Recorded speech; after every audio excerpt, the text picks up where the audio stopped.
our base case in the U.S. is for a rate cut in the second half of 2024. I think the next leg in the recovery is when you actually start to see cuts. June is where the market has gravitated to. There definitely is cover for them to start to cut. It will come in the beginning of the summer, call it June, maybe July. Not only do I think that that's what's going to happen, I think that that's what should happen. This is Bloomberg Surveillance with Jonathan Ferro, Lisa Abramowicz, and Annmarie Hordern. Let's get your week started live from New York City this morning. Good morning, good morning. For our audience worldwide, this is Bloomberg Surveillance alongside Lisa Abramowicz together with Annmarie Hordern. I'm Jonathan Ferro. Your equity market on the S&P 500 totally unchanged after 3 weeks of gains. What a week we've got coming up for you. 5 of the Magnificent 7 reporting on Tuesday, Thursday, the Federal Reserve on Wednesday, payrolls on Friday. We begin this morning with breaking news over the weekend. Bramo, we've got to go straight to it. A big reevaluation of risk in the Middle East. 3 U.S. troops were killed on the border of Jordan, and this is a true escalation. That's what all of the notes are saying. 34 injured on that particular base, including critical brain injuries, which is a deep concern not only for now, but also for later. Now the question is, how does the U.S. respond to something that quite clearly does materially shift the calculus for how much the U.S. gets involved in this war? Annmarie, foreign policy hawks in Congress straight away immediately over the weekend saying hit Iran hard.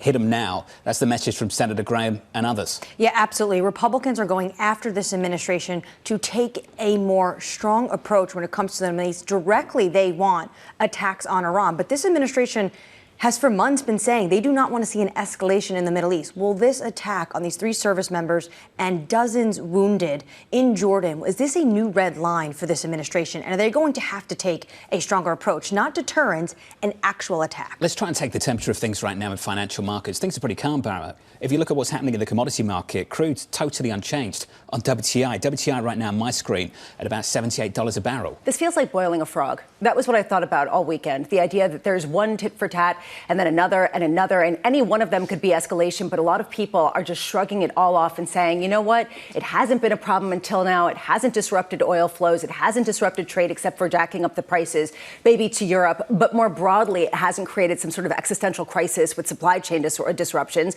So we're going to ignore it. How long can that kind of complacency continue? And that was in every single note that I read over the weekend. There's 2 potential ways that this can go currently. AMH, 1, you can go hard on Iran. Or 2, you can push Israel to push back, or rather pull back out of Gaza. They are the decisions that this administration's got to make in the coming weeks and days. Right, but Biden put out a statement, and the last sentence of that statement was, have no doubt we will hold all those responsible to account at a time and a manner of our choosing. There will be a response. But to your point, what level is this response going to look like? And we should note, to your other point about if they want Israel to back off in Gaza, there are peace talks happening as well over the weekend, and that will continue into the week between potential ceasefire with Israel and Gaza. I mentioned things were pretty calm. They are in the equity market as well. Look at the S&P 500. Equity futures shaping up as follows on the S&P. We are positive by 0.03%.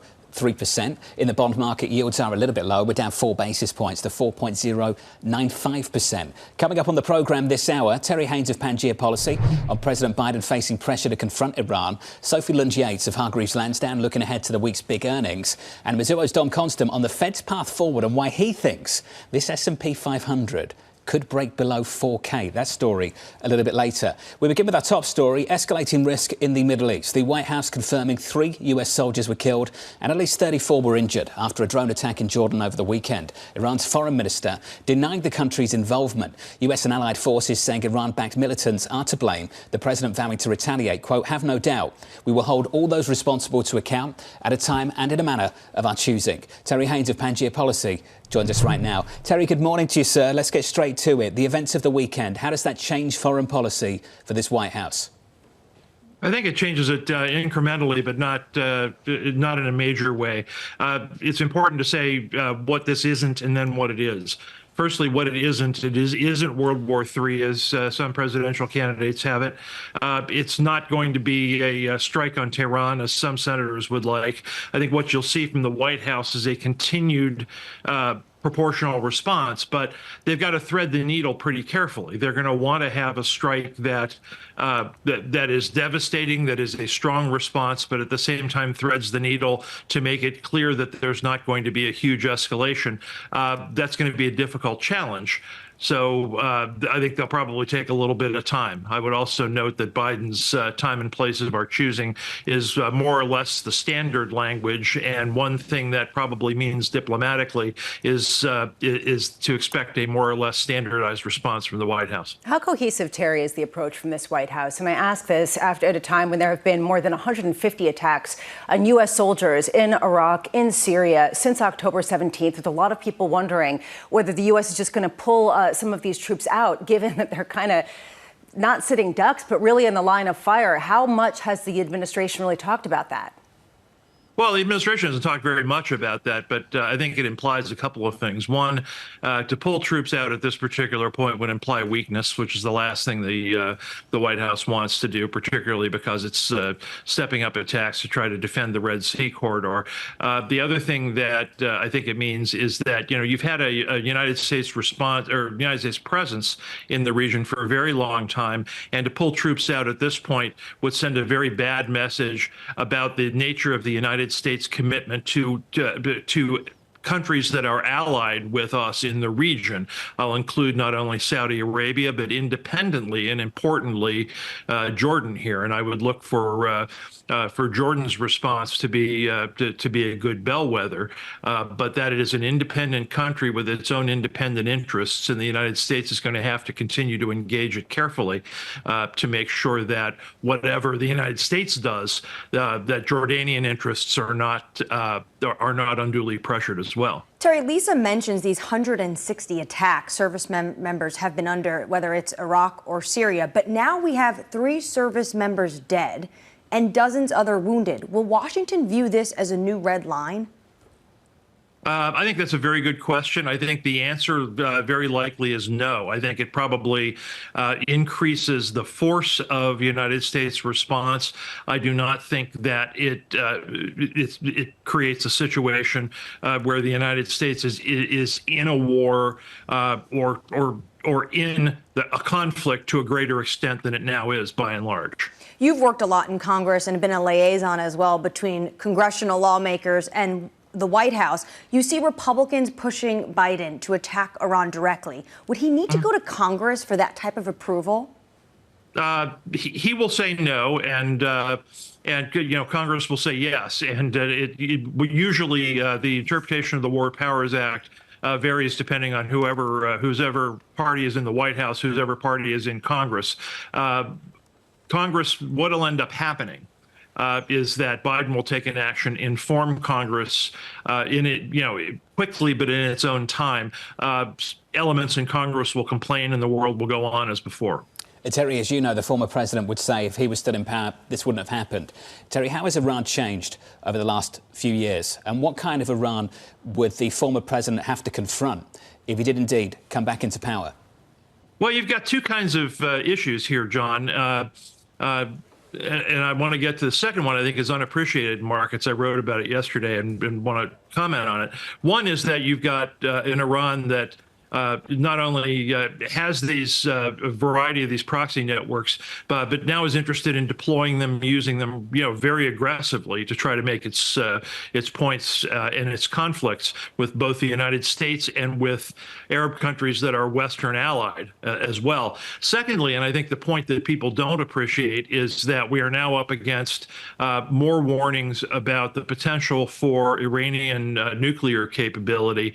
Again, I wrote about this a little bit on Sunday, but the idea is that Iran's going to have the ability to have nuclear weaponry, perhaps as soon as 2024, and there are a number of credible people in Washington and elsewhere that are warning about that. So, the administration is going to have to thread a needle here, not only in terms of the Iran and the proxies, and Biden was very careful to blame proxies for this, but also the looming question of Iranian nuclear capability, which could put it into a different category among nations. Well, the International Atomic Energy Agency director joined us in Davos and told our colleagues that Iran is at a level now where they can build and generate these atomic warheads. What is the Biden policy to 60% enriched uranium under this Iranian regime?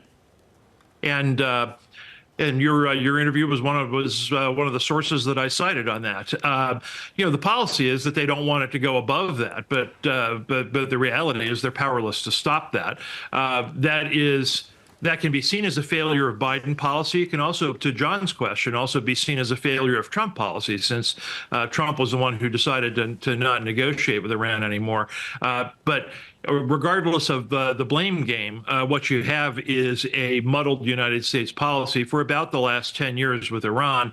And the priority has to be not only on figuring out the immediate response here, but also kind of right-sizing U.S. policy with Iran and engaging our allies and friends in the region in creative and, again, individual sort of ways, not treating them as a monolithic bloc, but individually, to see how we can best push back and best shore up our interests and those of our allies in the region. Hey, Terry, great to catch up, as always. Terry Haynes there of Pangea Policy. AMH, that last point, I think it's so important. The Iran of 4 years ago is very different to the Iran of today. Yeah, absolutely, because now you have Iran enriching uranium at 60%. This is weapons grade. This is a massive concern for the Biden administration. But the Biden administration also, when they came in, actually took away the Iran Mission Center at the CIA and made that part of a more regional, cohesive desk at the CIA. And some say that was a mistake. There should have been a select group of people that just focus on Tehran. Things felt really unsettling over the weekend. I have to say, no drama in the equity market at the moment. Equity futures basically unchanged on the S&P 500. In the commodity market, big rally last week, higher by more than 6%. WTI this morning, just about positive by 0.25%, $78.20 on crude. Let's get you an update on stories elsewhere this morning. Here's your Bloomberg Brief with Yahira Hackers. Hey, Yahira. Hi, John. Oil's on the move following escalating tensions in the Middle East. A tanker carrying Russian fuel was struck by a missile as it left the Red Sea on Friday in the most significant attack yet by Houthi rebels on an oil-carrying vessel. Meanwhile, the U.S. says 3 service members were killed and 34 wounded in a strike on a U.S. base in Jordan by Iranian-backed militia over the weekend. Tehran has sought to distance itself from the attack. Shares in China's Evergrande plunged 21% and then were halted in Hong Kong trading following a liquidation order from a Hong Kong court. The judge saying the property developer will be taken over by new management in order to carve up $300 billion in liabilities. As of Friday, Evergrande's dollar notes traded at just 1.5 cents on the dollar. The Chiefs and 49ers are set to meet at this year's Super Bowl. Kansas City aims to be the first NFL repeat champions in almost 2 decades. It's not clear whether Taylor Swift will be there to support her boyfriend, Chiefs tight end Travis Kelce, as her tour schedule has her in Tokyo through February 10th, the day before the Super Bowl. And that's your Bloomberg Brief. John? Yahira, thank you. So you do the constant a little bit earlier, get over from Tokyo to Vegas. Are you ready for it? It's a Taylor Swift reference. Is that right? Okay. Swifties will know. Okay. I think she'll have to go. I mean, for the NFL, they should want her there. I have friends who do not care at all about football, and now on the weekend are like, I need to find a bar to go watch the Chiefs game. The Taylor Swift game specifically, not the Chiefs game. I mean, honestly, this to me is the most hilarious point. There was actually an entire article written about how they showed Taylor Swift less last night than they had in the past. And that was controversial for all the people who were just watching the show for her. Either way, there's sort of, I've got to feel the heartbreak for the Detroit Lions because they really did lose a game that they were poised to win. And then on the other hand, we've seen this movie before and the Chiefs won.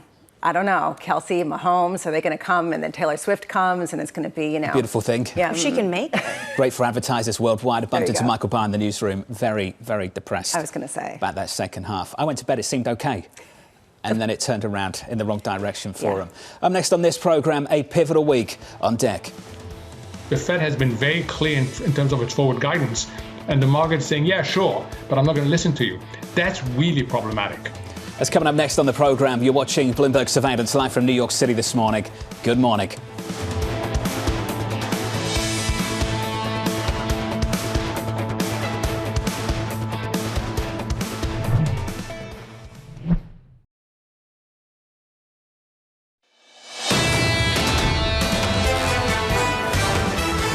Live from New York City, 3 weeks of gains on the S&P 500. Equities right now just about positive by 0.03%. Yields a little bit lower, down by 3 or 4 basis points, 4.1%. Tension in the Middle East. It's not showing up in crude this morning. Positive by 0.25%. $78.21 on WTI. Brent crude 83.80, up by 0.25% there as well. Under surveillance this morning, a pivotal week on deck. The Fed has been very clear in terms of its forward guidance, and the market's saying, yeah, sure, but I'm not going to listen to you. That's really problematic. When's that first rate cut coming, Mohammed? Call it June, maybe July, and it will be 25 basis points. Investors hoping for clues on the Fed's rate cut timeline on Wednesday's meeting. In the news conference with Chairman Powell, the decision sandwiched between a slew of events, including Microsoft and Alphabet earnings tomorrow, Apple, Amazon and Meta on Thursday, payrolls on Friday. Weighing in on all of this, Sophie Lund-Yates of Hargreaves Lansdown. Sophie, what a week ahead we've got. Let's kick it off with the tech earnings. Can big tech keep carrying this equity market on its back? Hi there. To be honest, yes, I think they can. I don't think we're going to be without challenges. And the flip side to that is I do think we're in a situation where there are a few more nerves in the market. So I do think any misses are going to be probably more punished than they are usually. But that said, I think that the fundamentals for a lot of these names, particularly the likes of Microsoft, are actually still incredibly strong. So I am actually going to this with some pretty broad optimism. So let's see how that pans out. A lot of people disagree. I will just say I heard a lot of pessimism in some of the notes. Jonathan Krinsky over at BTIG noting that the SPX has gained at 12 of the last 13 weeks. The last time that happened was in 1985. Clearly, upside momentum is strong, but it's starting to show some exhaustion signals here. How much are you pushing back against that? Are you actually aggressively buying into sort of a pause as people reassess ahead of this really pivotal week?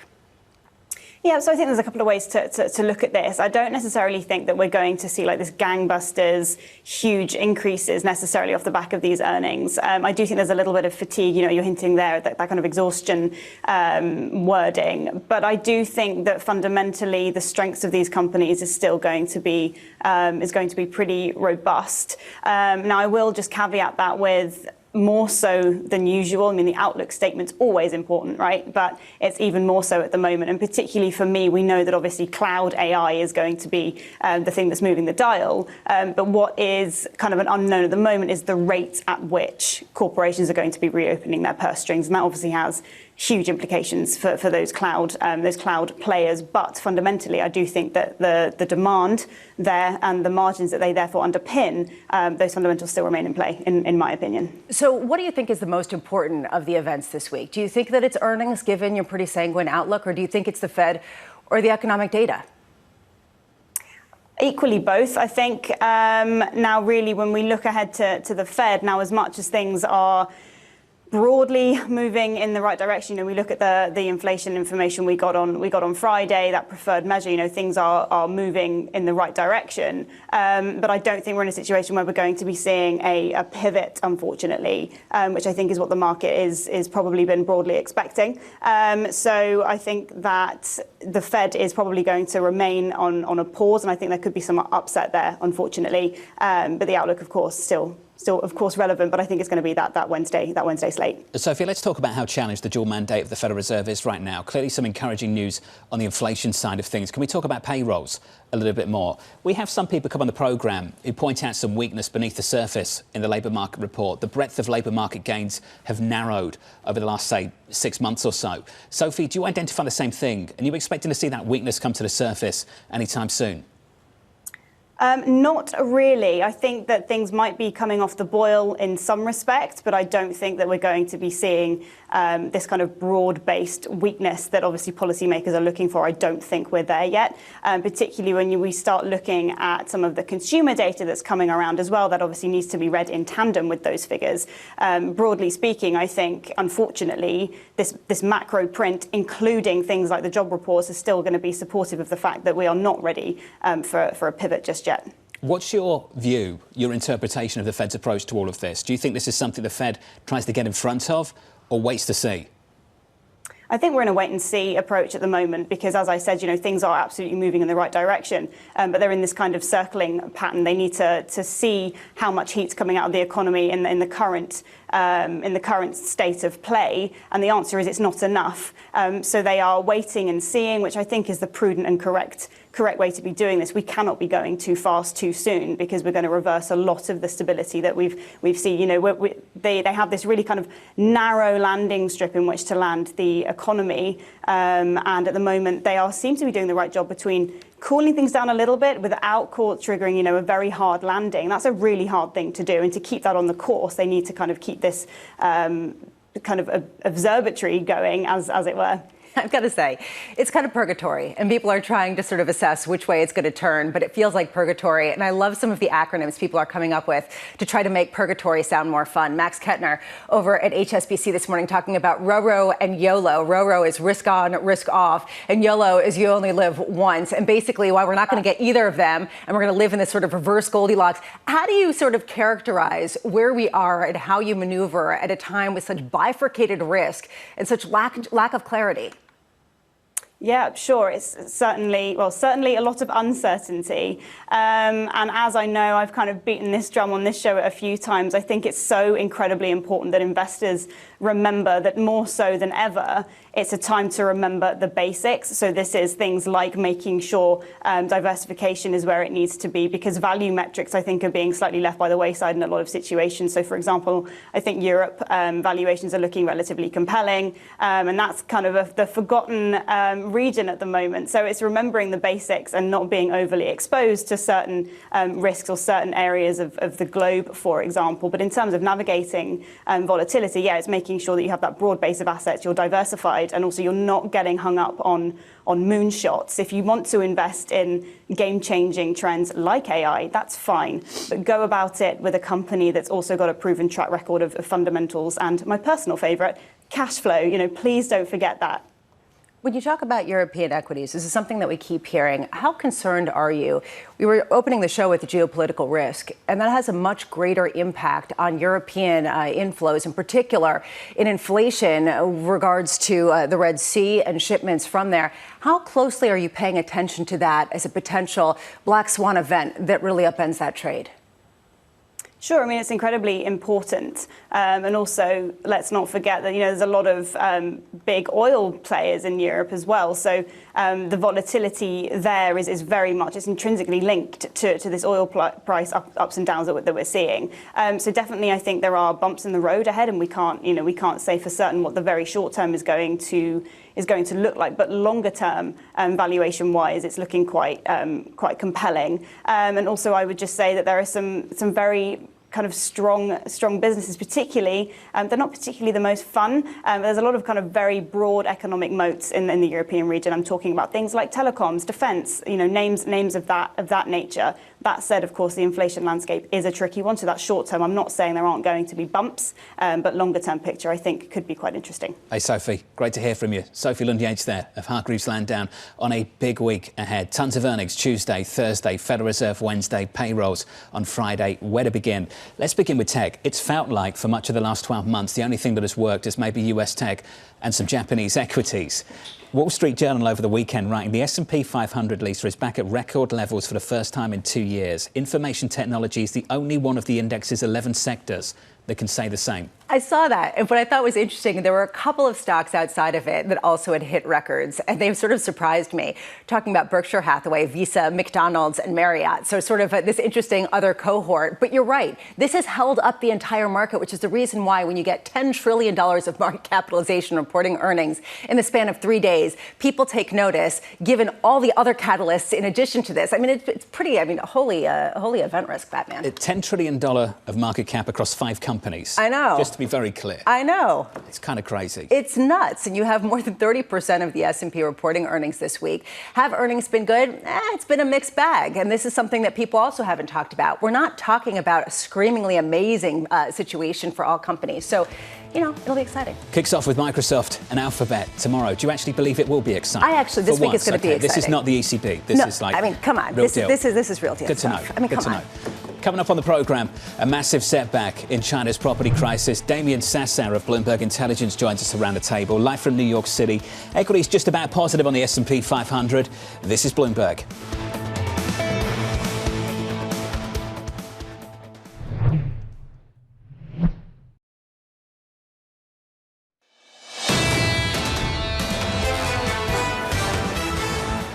You'll hear this a few times this week. Massive week ahead. There's a big week ahead. Let's kick it off with equity markets on the S&P 500.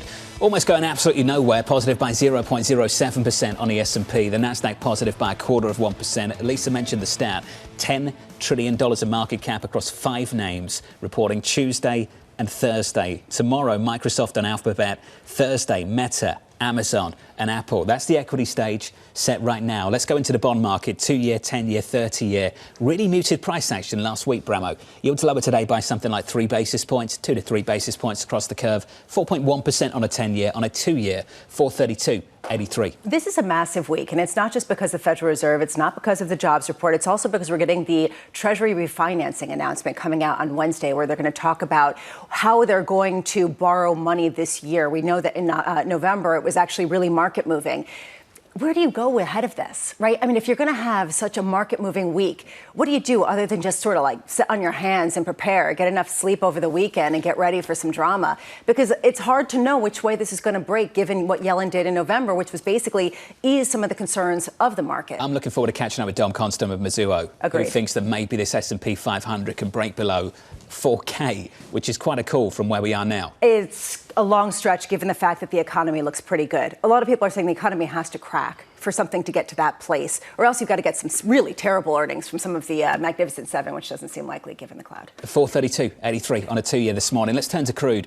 Crude, it's what's not happening here that's interesting. We're not getting a big rally, big move higher. WTI 78.22, Brent crude 83.76. Strong rally to end the week last week off the back of the tension in the Middle East. One oil tanker struck by Houthi rebels, Bramo. That got things going. I was expecting another move this morning. Hasn't happened. It was a Russian tanker. It was Russian oil, not a Russian tanker. It was Transfigura. But to me, that was sort of the indicative moment where even Russian assets aren't necessarily going to be immune to some of the conflict. The fact that people keep brushing this off, does it sort of represent the fact that people are complacent, or does it represent the fact that people are realistic and ultimately nobody has an interest in trying to disrupt the oil transport in this section? Another escalation over the weekend. Under surveillance this morning, a top story, pressure mounting on President Biden to respond after a drone attack in Jordan killed 3 U.S. soldiers and injured at least 34 over the weekend. Iran denying any connection to the attack. U.S. and allied forces saying Iran-backed militants in the area are to blame. President Biden saying in a statement this, Annmarie, have no doubt we will hold all those responsible to account at a time and in a manner of our choosing. It really just depends, Jonathan, what this means. There's obviously going to be a menu. The Defense Department has these strategic attacks already outlined. It depends what the president wants to do. Is it going to be maybe a covert action, maybe a cyber action within Iran, or do they do what the Trump administration did, which is hit a high-level official from Iran, like Qasem Soleimani, and that would send a very clear message to Tehran about what level of engagement the U.S. is willing to go for. The more people scream and the more people make it sound dramatic, the less the market cares. And to me, I just can't get over that, the fact that the markets keep brushing this off, given the fact that there is real potential disruption. Right now, it feels like things are escalating. To what degree, I guess people are assessing. Well, there's 2 broad options here. There are many, but let's boil it down to 2. One is you go hard on Iran, or 2, you go hard on Israel and get them to pull back even more. And I'm not sure which choice this administration ultimately goes with. They already have talked about possibly not shipping as many weapons. The bottom line is it's an open secret. There is a fissure between Netanyahu and Biden. There is a fissure between Netanyahu and the bulk of the population in Israel. So the question is, how do we really sort of push forward in a conflict where you have a deeply unpopular leader that's pushing ahead with a real hardline kind of policy? Let's get to the latest with the Israeli Prime Minister saying significant gaps remain in talks to release hostages in Gaza. Negotiators from Qatar, Egypt, Israel and the US all looking to broker a deal. The latest talks reportedly include a 2-month pause in fighting in which women, children and the elderly would be returned first, and later soldiers and those of military age. Annmarie, Israel in return would release more Palestinian prisoners and allow additional aid into Gaza. So the U.S. is pushing for this deal to happen. We saw shuttle diplomacy over the weekend in Paris that likely potentially moved this week to the Middle East. But you have to ask, with this recent attack on U.S. soldiers and potentially waiting for how the Biden administration is going to respond, can this also ruin this potential path, as Jonathan is talking about, of putting that pressure on Israel? Could that potentially be shrugged off now because we might see more escalation within the region? Elisa mentioned the news from NBC, the reporting that the Biden administration is considering slowing or pausing deliveries of some weapons to Israel. Is that the base case now? That's going to be the next development here. Well, first we have to remember they need to get an agreement when it comes to sending aid to foreign allies like Israel, like Ukraine, like Taiwan. That is still being dragged on in Congress. And once they get to it, this administration, especially from the base of the Democratic Party, is being pushed to have strings attached when it comes to sending those weapons to Israel. We'll catch up with Norman Rule, former senior U.S. intelligence officer, a little bit later on this morning. Look out for that conversation. I want to finish on this. China's Evergrande set to liquidate as the country's property crisis deepens. A Hong Kong judge saying the company will be taken over by new management in order to carve up $300 billion in liabilities. As of Friday, Evergrande's dollar notes traded at 1.5 cents on the dollar. Evergrande shares sinking 21% before trading was halted due to the news. We were down about 20.87% on Evergrande. That is not even a penny stock anymore. Elisa, this situation, this was a bear's dream 10 years ago. It's materialized, and yet the whole thing hasn't collapsed. Well, the whole thing being the housing market, okay, but you have seen a number of sales in China, in mainland China, drop to the lowest level in 2015. You're seeing this sort of slow burn. What I find interesting is that Chinese authorities allowed this to restructure. Is this some sort of controlled unwinding of the housing market, or is this just they don't have control anymore and things are starting to spiral and now it's all messaging and trying to figure out where the biggest fire is to put it out? I'll frame just how bad Chinese markets have been relative to US equity markets. Eric Robertson of Standard Chartered over the weekend with this to say the Nasdaq 100 is up more than 60% since January 23 and more than 150% since March 2020. China's Shanghai Shenzhen Composite Index of A shares is down 15% since January 23, 6% from the March 2020 lows. 6% down versus 150% up. Night and day. How do you have any confidence to invest in China given policy risk and given the fact that their economy has a lot of major hurdles to overcome and there isn't a cohesive way to do so? And that's why we see that one of the contrarian calls is to go into Chinese equities. It's not getting a lot of traction, I'll just say that, but that seems to be one contrarian view some people have kind of flirted with recently. Damien Sassow with us around the table, Chief Emerging Markets Credit Strategist for Bloomberg Intelligence. Damien, good morning. Good morning. What do you make of the Evergrande news over the weekend? Oh, it's just more of the same. And look, I mean, this is going to be a real test of Chinese distressed debt sector. I mean, look, this is the first real test of how a liquidation is going to perform, whether creditors, offshore creditors specifically, are going to be able to come out of this with any money whatsoever, any equity stake whatsoever. I think the verdict still out. But Jonathan, I mean, this is a true test. I mean, this is going to be a real liquidation, and whether or not mainland China actually agrees with the ruling of a Hong Court judge, my goodness. And I mean, all of the operating assets at Evergrande are onshore. So, whether they just keep operating and keep trying to complete some of these unfinished homes remains to be seen. But it's going to be interesting. If you're a creditor, you would say, stop everything. Let's liquidate. Let's get our money back and extract some sort of equity, some sort of return. Yeah. But it's just not there. Ring fence.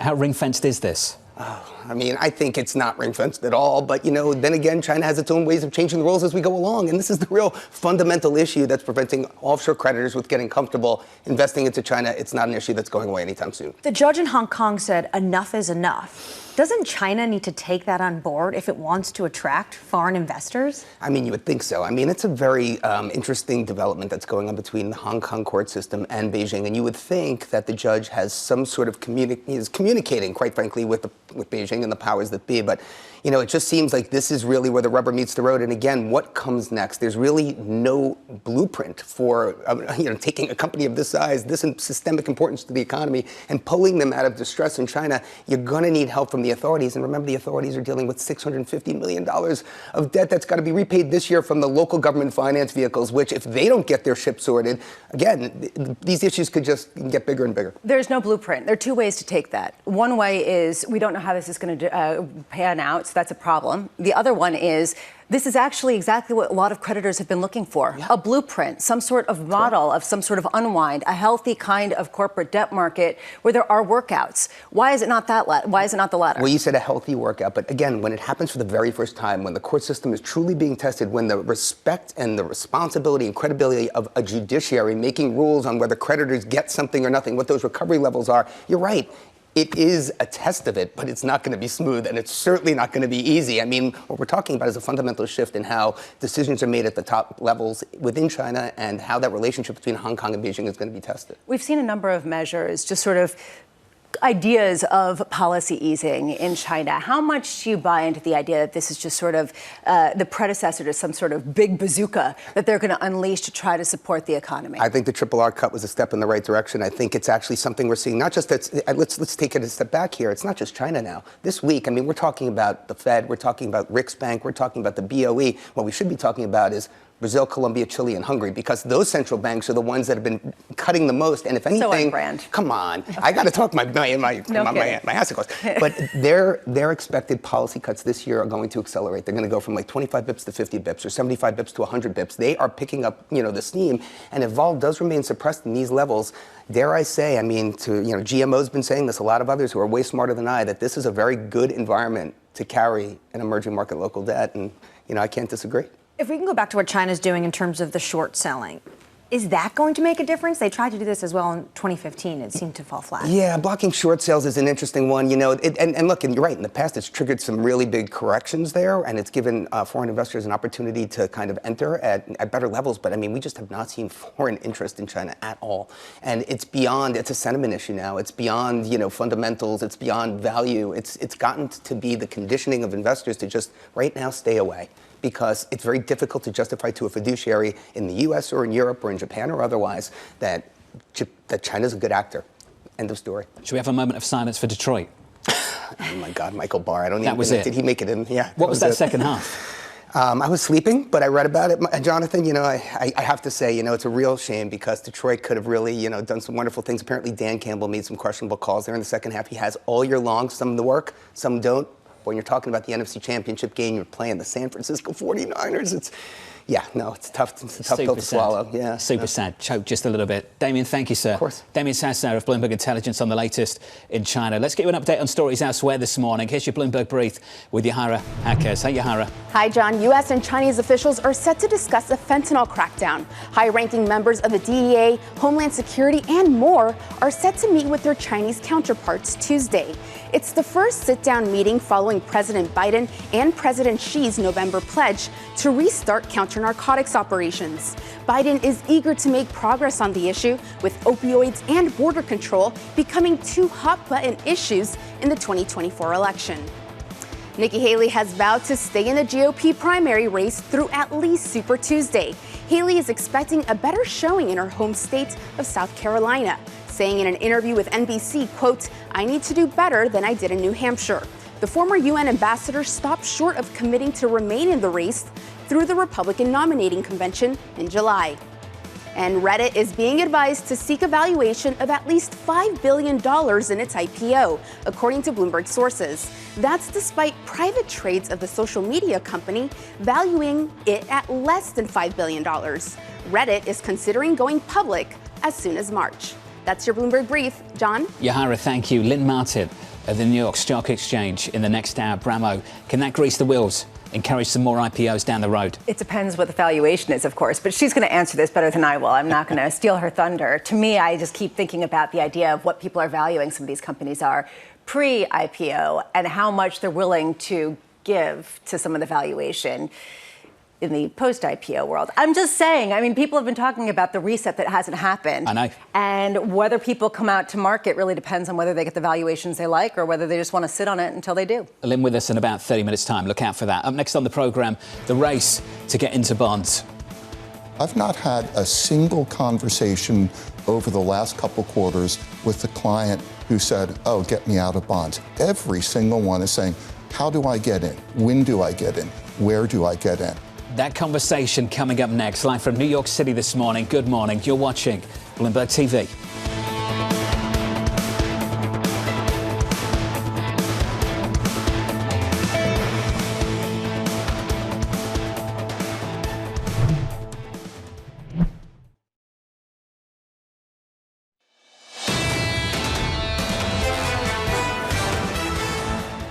Live from New York City this morning. Good morning. Here's the price action on the S&P 500. Equities shaping up as follows. Positive here by 0.1%. Yields are lower by 3 basis points on a 10-year. 410.46. Under surveillance this morning.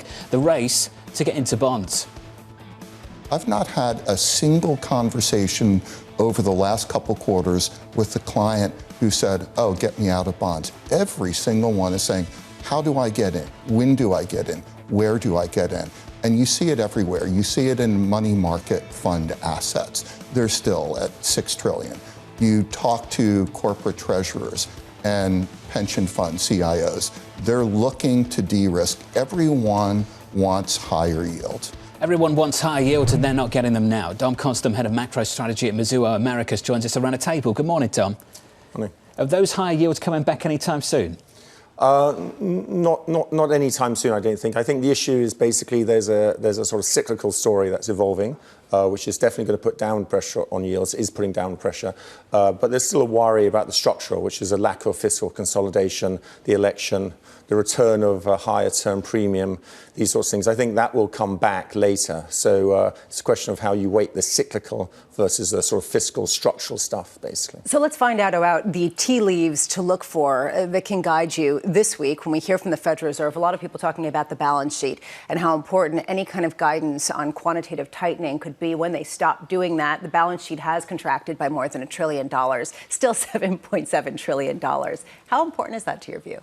The balance sheet is quite important, but it's not, it's not the most important thing. I mean, we've got models that show that if they start tapering QT, you can get some downward pressure on long-term yields. And they definitely kind of want to maybe do that so that they can sort of extend the long-term balance sheet reduction. But the big issue is obviously the front end, and is the Fed going to sort of recognize that it's going to need to start cutting rates at some stage fairly soon this year, and potentially quite aggressively. And that's going to kind of dominate anything really they say on the balance sheet. I would argue, definitely. What's the link between stocks and bonds at this point? Because we've seen stocks kind of move regardless of where the bond market is in the past couple of weeks. So we do a lot of work looking at, what I call transition cycles of when the Fed's done its last hike before it does its first ease. Risk assets generally do pretty well through that transition cycle. You have to kind of wait until earnings really turn down, and that typically can happen actually after they start cutting. So I sort of feel that right now the risk assets are in a sort of relatively safe place. Obviously, when we get the extent to which there's a harder landing and earnings are turning down, that's when you worry about risk assets. And maybe the S&P makes a few more new highs and then sort of takes a bit of a tumble later this year. But we have to wait and see to the extent to which the earnings kind of get hurt. A number of guests have come on and said that they prefer equities over bonds at this point, that bonds feel riskier because of some of these structural concerns and because the economy is doing well. Do you agree with that? Well, it's all about timing. So right now, I think your risk assets are okay, and the long end is going to struggle to perform really, really well. My guess is 10 years will go to 3.5% though. You're probably better off still in the sort of shorter dated stuff like 5 years, and those are things that can rally a lot more. But people got to get out of cash. So at some point you're going to go into some sort of mix of bonds and maybe stay long equities until you know exactly what kind of hard landing you're going to get, because you're going to get a hard landing, and no question. It's a soft landing looks, hard landing looks soft until it's hard. It's going to be hard, I'm sure of that. It's going to happen at the end of the year. So right now it's a timing thing, is a kind of logic. What makes you so sure? And just let's start with definitions. Okay. What's a hard landing to you? Okay.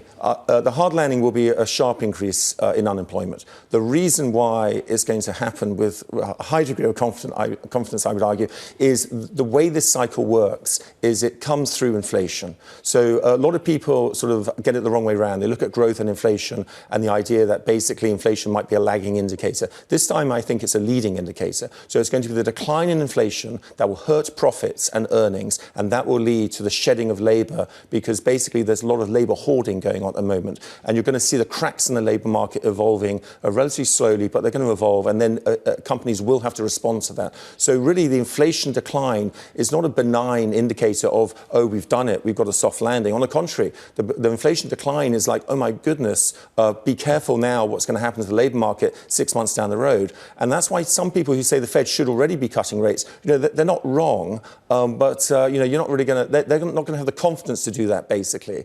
So they may miss March. I mean, I think they should cut in March, but that's kind of the issue.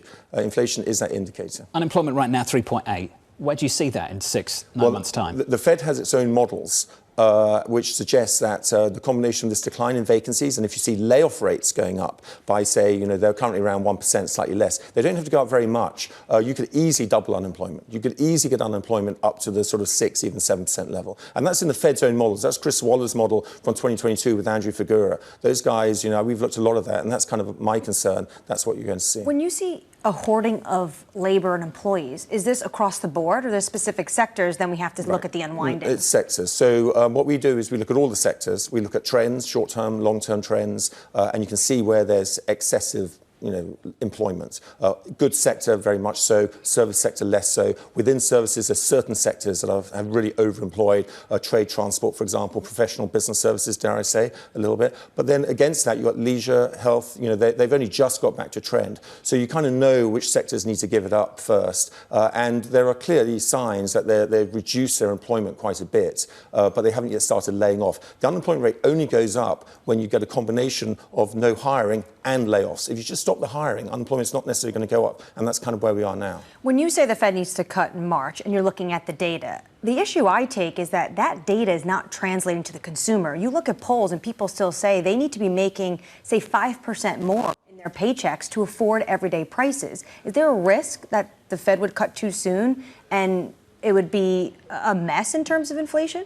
So the reason why the Fed is cutting kind of initially is because real rates are very elevated, and they're cutting initially to maintain that elevation in real rates. They don't need to have real rates go even higher. So I think from that perspective, that's the logic of them cutting. When they sort of kick up the rate cuts and they get more aggressive, that's when they really need to bring real rates down, because by then earnings will be slowing a lot, because obviously the elevated inflation is part of an earnings story. It's a profit margin expansion that took place in COVID that gave companies so much profit and allowed them to be a bit lazy on cost. So it's really that kind of unwind, I think. What kind of downside is there, though, in equities, even with the hard landing that you described, given the fact that it's basically 7 stocks? They're all going to report earnings, or a lot of them, 5 of them, are going to report earnings this week. Probably they'll report really good earnings because they're in a transition spot, and everybody can keep saying kumbaya regardless of what's happening everywhere else. Yeah, well, I mean, in the end, I mean, again, we run models and we look at the interest rates versus equities and earnings, equity risk premium. You're not going to get more than, say, 20 or 30% downside, I wouldn't have thought, from a sort of, fair value elevated level. So you might go, all the way, back down to, the sort of mid 3s or something like that, but, or 4, sorry. I mean, worse, high 3s to 4. But, it's not, that's your downside. I think. You make 20 to 30% downside sound like it's nothing. You won't get more than 20 to 30% downside. When I listen to you, Dom, I don't think many people have heard this that much at all. The idea that we can double unemployment by the end of the year. The Federal Reserve doesn't see it this way at all, does it? No, not officially. Obviously, they only had like 4.1%, I think. But you can look at Chris Waller's analysis; it's pretty clear, and you can look at a number of other things that are kind of looking a little bit extreme compared with previous cycles. I mean, the bank lending has slowed down massively. You certainly got elements of the service sector in the ISM as a little surprising. Household employment's a bit disappointing. So I don't think it's a shock to say. You also have to, I think, appreciate how extraordinary COVID was and what it did to the labour market, and therefore you shouldn't sort of rule out anything in a sense. I think it's quite reasonable, actually. Dom, this was thought-provoking. Let's put it that way. It's good to see you. Dominic Constant there of Mizuho Americas, looking for unemployment to potentially double. We're at 3.8% right now, looking for something that might have a 6 or, dare I say, 7 handle around the turn of the year. The most compelling part of what he was talking about to me is that inflation is a leading indicator, not a lagging indicator. And the idea that this is what's telling people that maybe the labor market is weaker than people expect. We heard that over the weekend from a couple of Fed officials as well, that they're worried that there is going to be this weakness. We don't know, right? We're not sure. We've gotten it wrong before. We've gotten wrong again. So here's the question. Do you go with this idea of what you believe to be the case, or do you just sort of stay in this purgatory and bet on AI, which seems to be what everybody's doing? It seems to be what everyone's done over the last 12 months. We'll throw some of those questions at Andrew Balls of PIMCO a little bit later this morning. In the next hour, here's the lineup.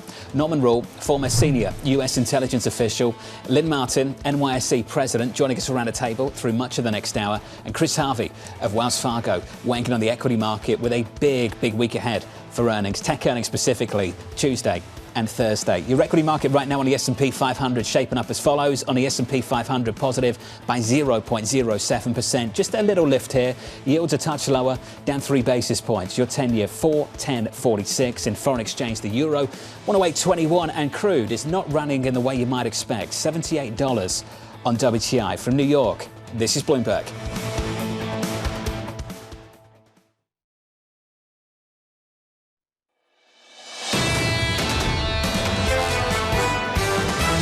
I would expect the big tech dollars to start flowing. The only sectors that have had positive earnings revisions in the last 6 months are tech and comm services. So those are the sectors that, of course, have led the market. The parts that have gotten ahead of itself are still the parts that you can't ignore, like the tech sector. AI will definitely be a big issue this earnings season when it comes to Meta, to Alphabet in particular, because it's driving so much growth. The new tech bull market that started, we think tech stocks are up another 30% this year. This is Bloomberg Surveillance with Jonathan Ferro, Lisa Abramowicz, and Annmarie Hordern.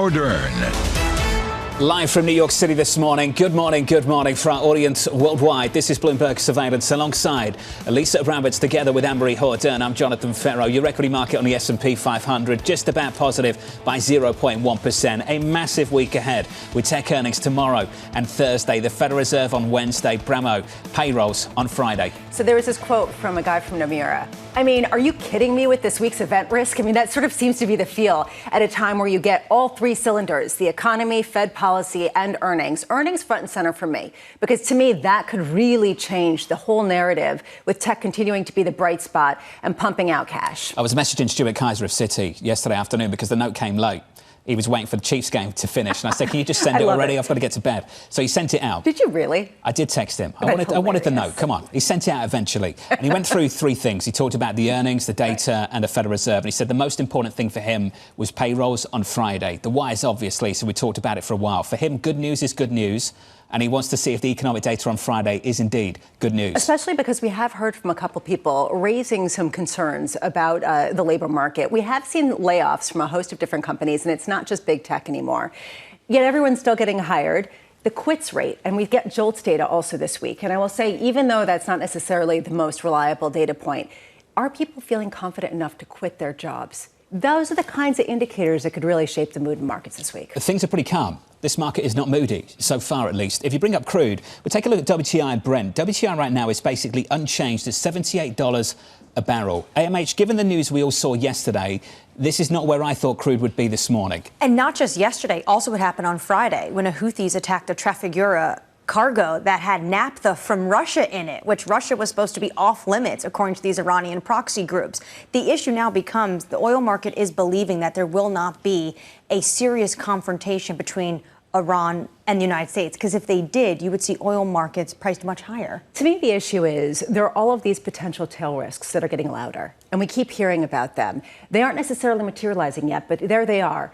Our markets truly pricing in that risk, or are they priced to perfection at a time where people are just banking on the soft landing? That's the anxiety that we keep hearing from people, but not necessarily pricing into the market. We all asked the same question yesterday. Would the events of Friday and Sunday lead to a big reevaluation of risk in the Middle East? And so far, looking at crude, not yet. 83.60 on Brent. Coming up over the next hour, this is what things look like. Norman Rule of CSIS, with the president under mounting pressure to act in the Middle East. Chris Harvey of Wells Fargo, ahead of a big week of tech earnings. And the NYSE president, Lynn Martin, on the ongoing volatility. We'll catch up with Lynn through the hour, starting in about 10 minutes' time. We begin with our top story. Tensions rising in the Middle East. The president under pressure to act. Iran-backed militia killing 3 American troops in a drone strike. Iran distancing itself from the attack. President Biden saying, quote, "We will hold all those responsible to account at a time and in a manner of our choosing." Norman Rule, former US intelligence official, saying, quote, "Absent a change in US policy, the lethal attacks against our personnel and international shipping will continue. These attacks will likely involve different weapons or locations, including the US homeland." Norman Rule joins us now for more. Norman, let's start here. Will we shift from this posture of defense at the White House, in the State Department, for the Defense Department? Will that change in the Middle East anytime soon? Good morning. It's unlikely that we're going to see a change that takes us closer to confrontation with Iran or any action that the administration would believe would involve the U.S. in a long-term conflict in the region. Norman, do you think that that's what has to happen to prevent this from happening again? We don't need to involve ourselves in a conflict in the region, but we're now faced with a scenario where Iran and its proxies believe they've identified a series of actions they can conduct without a risk of serious reprisal. That has lethal consequences for U.S. personnel in the region, and that has significant consequences for the global economy. We need to change that perception in Iran and proxies, and that inherently requires a more significant kinetic response. So what's a more significant kinetic response that does not necessarily ignite a broader regional conflict?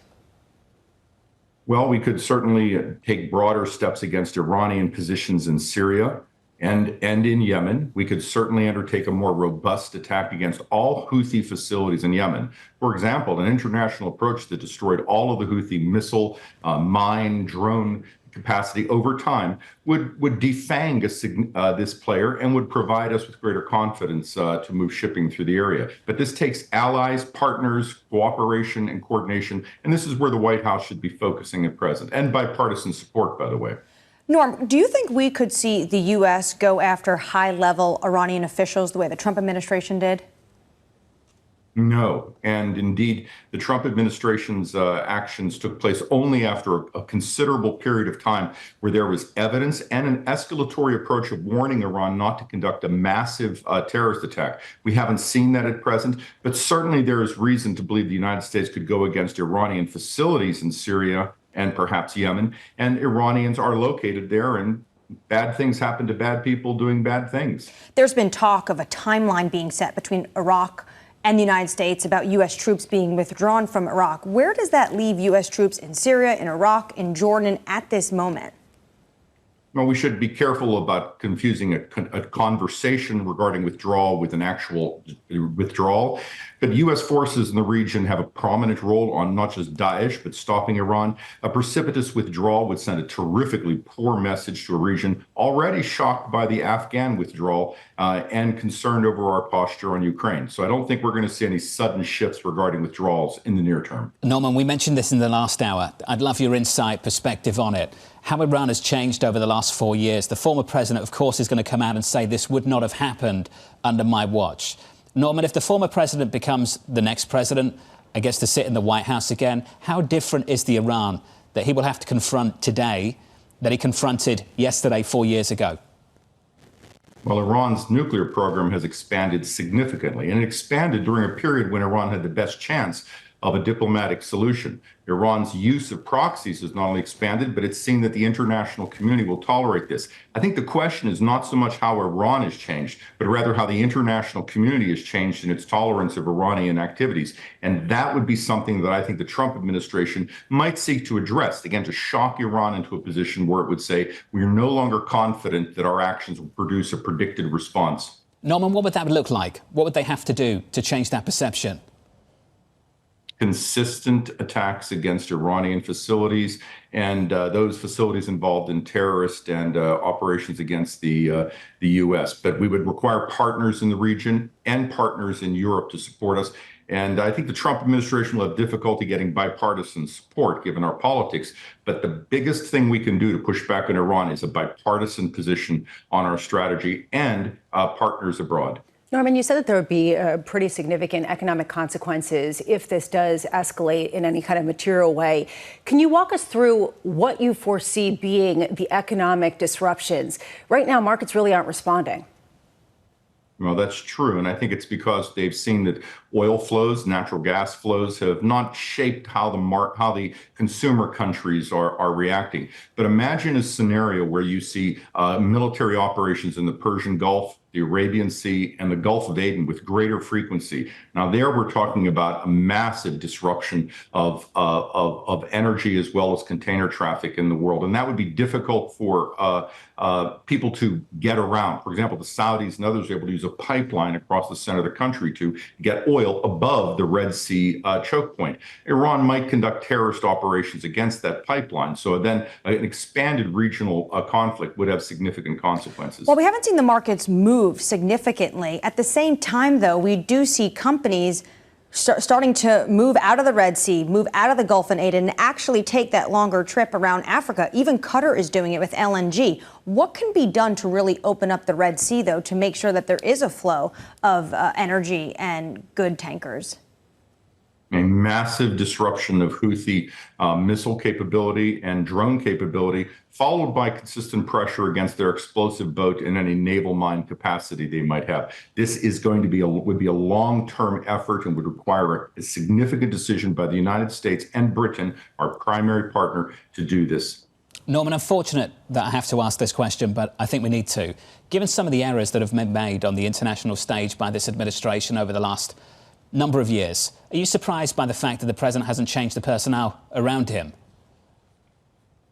I don't comment on personnel decisions, but I did work in a world where consequences came from certain actions and where we were meant to achieve certain product levels. And the bottom line is I'm not sure we're hitting that mark at present, but that's a decision for obviously others to make. Appreciate your response, sir, and great to get you on the programme this morning. Norman Rule there of CSIS. MH, we've asked this a few times. The advice the president is receiving, is it the right advice? Well, you have to ask also on a weekend where this happened. He had a CIA director, Bill Burns, and he also, I believe, Brett McGurk out of country. These are individuals who are trying to deal with a peace negotiation in Gaza when actually Americans were hit in Jordan. The next question that needs to be asked of the DOD is, and the CIA, was this an intelligence failure? How did we not know about these groups attacking our servicemen and women in Jordan, which is really a training facility, and it's an anti-terrorism facility? We'll speak to the Pentagon a little bit later on this morning. Crude right now, 78.11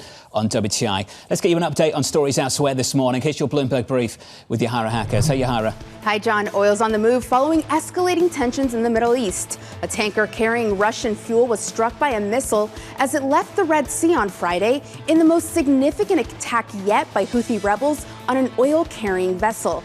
Meanwhile, the U.S. says 3 service members were killed and 34 wounded in a strike on a U.S. base in Jordan by Iranian-backed militia over the weekend. Tehran has sought to distance itself from the attack. Shares in China's Evergrande plunged 21% before they were suspended from trading, following a liquidation order from a Hong Kong court. The judge saying the property developer will be taken over by new management in order to carve up $300 billion in liabilities. As of Friday, Evergrande's dollar notes traded at just 1.5 cents on the dollar. London homes are the most affordable they've been since 2014. The latest data shows homes cost 13 times the average earnings of a UK worker. That's down from 15 times at their peak in 2016. However, they are still by far the most expensive in Britain. That's your Bloomberg Brief. John? Yahara, thank you. Let's sit on that for a second. 13 times average earnings. I mean, I get that it's the cheapest, the most affordable since 2014, but 13 times average earnings. And this basically tells you the story of the housing market globally and the reason why people have been surprised that we haven't seen a bigger correction and the fact that people were hoping for it and it didn't happen. Where does that leave us going forward? If things aren't getting better, they're getting less worse. They should just sort of frame it slightly differently. That's well said, and I think that you could say that in a lot of places, which is why people aren't exactly celebrating with disinflation. Equities on the S&P 500 this morning shaping up as follows. Quick snapshot of the market for you. Equities look like this, just about positive on S&P 500 futures this morning. Lisa mentioned the numbers a little bit earlier. $10 trillion of market cap across 5 names reporting across 2 days. Tuesday, Thursday, Microsoft and Alphabet on Tuesday. Thursday, Meta, Amazon and Apple. Up next on this program, headwinds in the equity market. We have to balance the fact that the names that have outperformed so much, that are having these earnings revisions, are crowded and expensive. And eventually there will come a point where that becomes a headwind. That's coming up next on the program, live from New York City this morning. Good morning. You're watching Bloomberg Surveillance.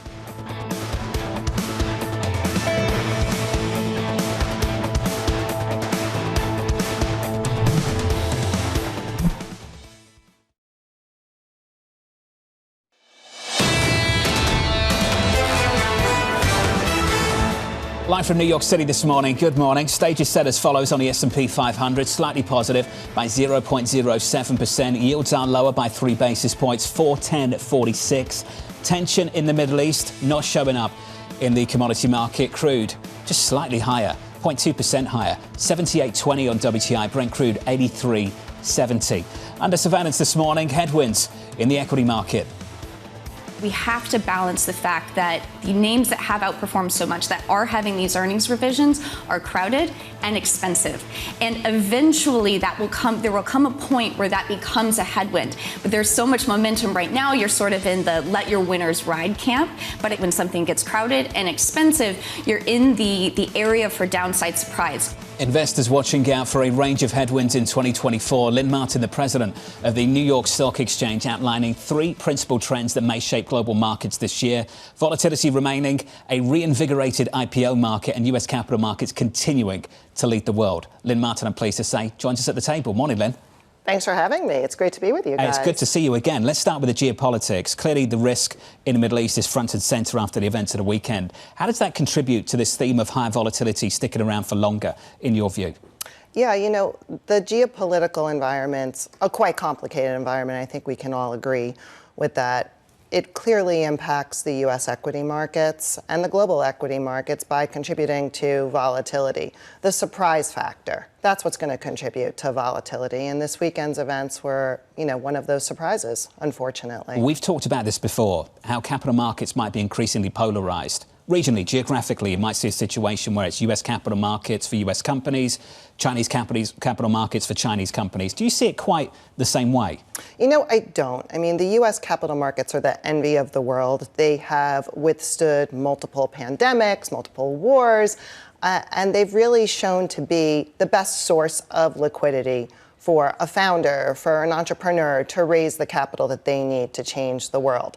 That's true more than ever. In fact, you see the ability to tap the U.S. capital markets as aspirational, but also when you look at the cost of capital, the most efficient way to raise capital to change the world. Let's put these two ideas together. Sure. Do you think that because of the potential volatility, because of the unknowns later this year, are people moving forward their plans for IPOs?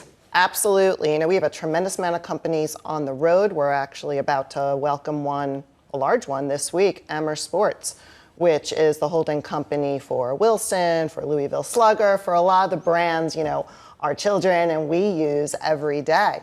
And just later today, we're about to welcome a UK-based company, Flutter, who is transferring their listing out of their regional market over to the New York Stock Exchange a little bit later this morning. One of the reasons why IPOs haven't been as active as people had expected was because of just a lot of private equity companies not wanting to take the valuation cuts. And we've seen that even with Reddit, right? The $5 billion market capitalization, lower than what some of the previous private market valuations had been. How much are people accepting a haircut, accepting not getting the price that they wanted in order to really cash out of those investments? I think you had 2 reasons really impacting the IPO markets over the last 2 years. You had the volatility, the increased volatility, when the VIX is trading at, a 30 handle as opposed to, below 20. It's not that founders couldn't get deals done. It was, what is my stock going to do the day after I IPO, the month after I IPO? What macroeconomic factors are going to influence the way my stock is trading? Now you also see that there is a recalibration of valuations in the market. I would make the argument, though, that 2021 had inflated valuations in the market. So, 2021 was one side of tail risk. This is the last 2 years were the other side of tail risks on the bell curve. There is this structural story as well, and we've talked a lot about it around this table and in Davos as well at the World Economic Forum, that we're seeing regulation shift that will push more financing activity into private markets. When you start to think about those themes, do you think the lifespan, the arc of a company's lifespan, the timeline of it is going to change, just in terms of how long they stay private for versus how long they stayed private previously? I think companies are going to be more disciplined about when they tap the public markets. Obviously, they're going to want to be able to articulate a path to profitability or profitability. So I think what you're going to see is when companies come to market, the public markets, they're going to be public market ready. They're going to be able to articulate a very clear message to investors, to their shareholders, that will enable them to thrive. I don't think there's any substitute, though, for the public markets, and that's been proven time and time again. Have you seen that change already, that change you just described? Absolutely. With the amount of companies we have on the road. We have a tremendous amount of companies on the road. We have a tremendous amount of companies that we're working with at the moment to tap the public market. So we're really excited about the prospects for 2024. I want to talk about one threat for 2024 and beyond, AI. I've asked you about this before. Yeah. Let's go through it again. Confronting an era of misinformation. For someone in your position, how are we going to go about doing this? You know, I'm really glad you made the point about misinformation, because AI is just a continuation of data-driven trends that have really existed for more than a decade. If you've got good data, that is going to enable models to add efficiencies to markets. It's something that we've seen in production for more than a decade now with the AI or large language models that we employ to add transparency to the energy markets.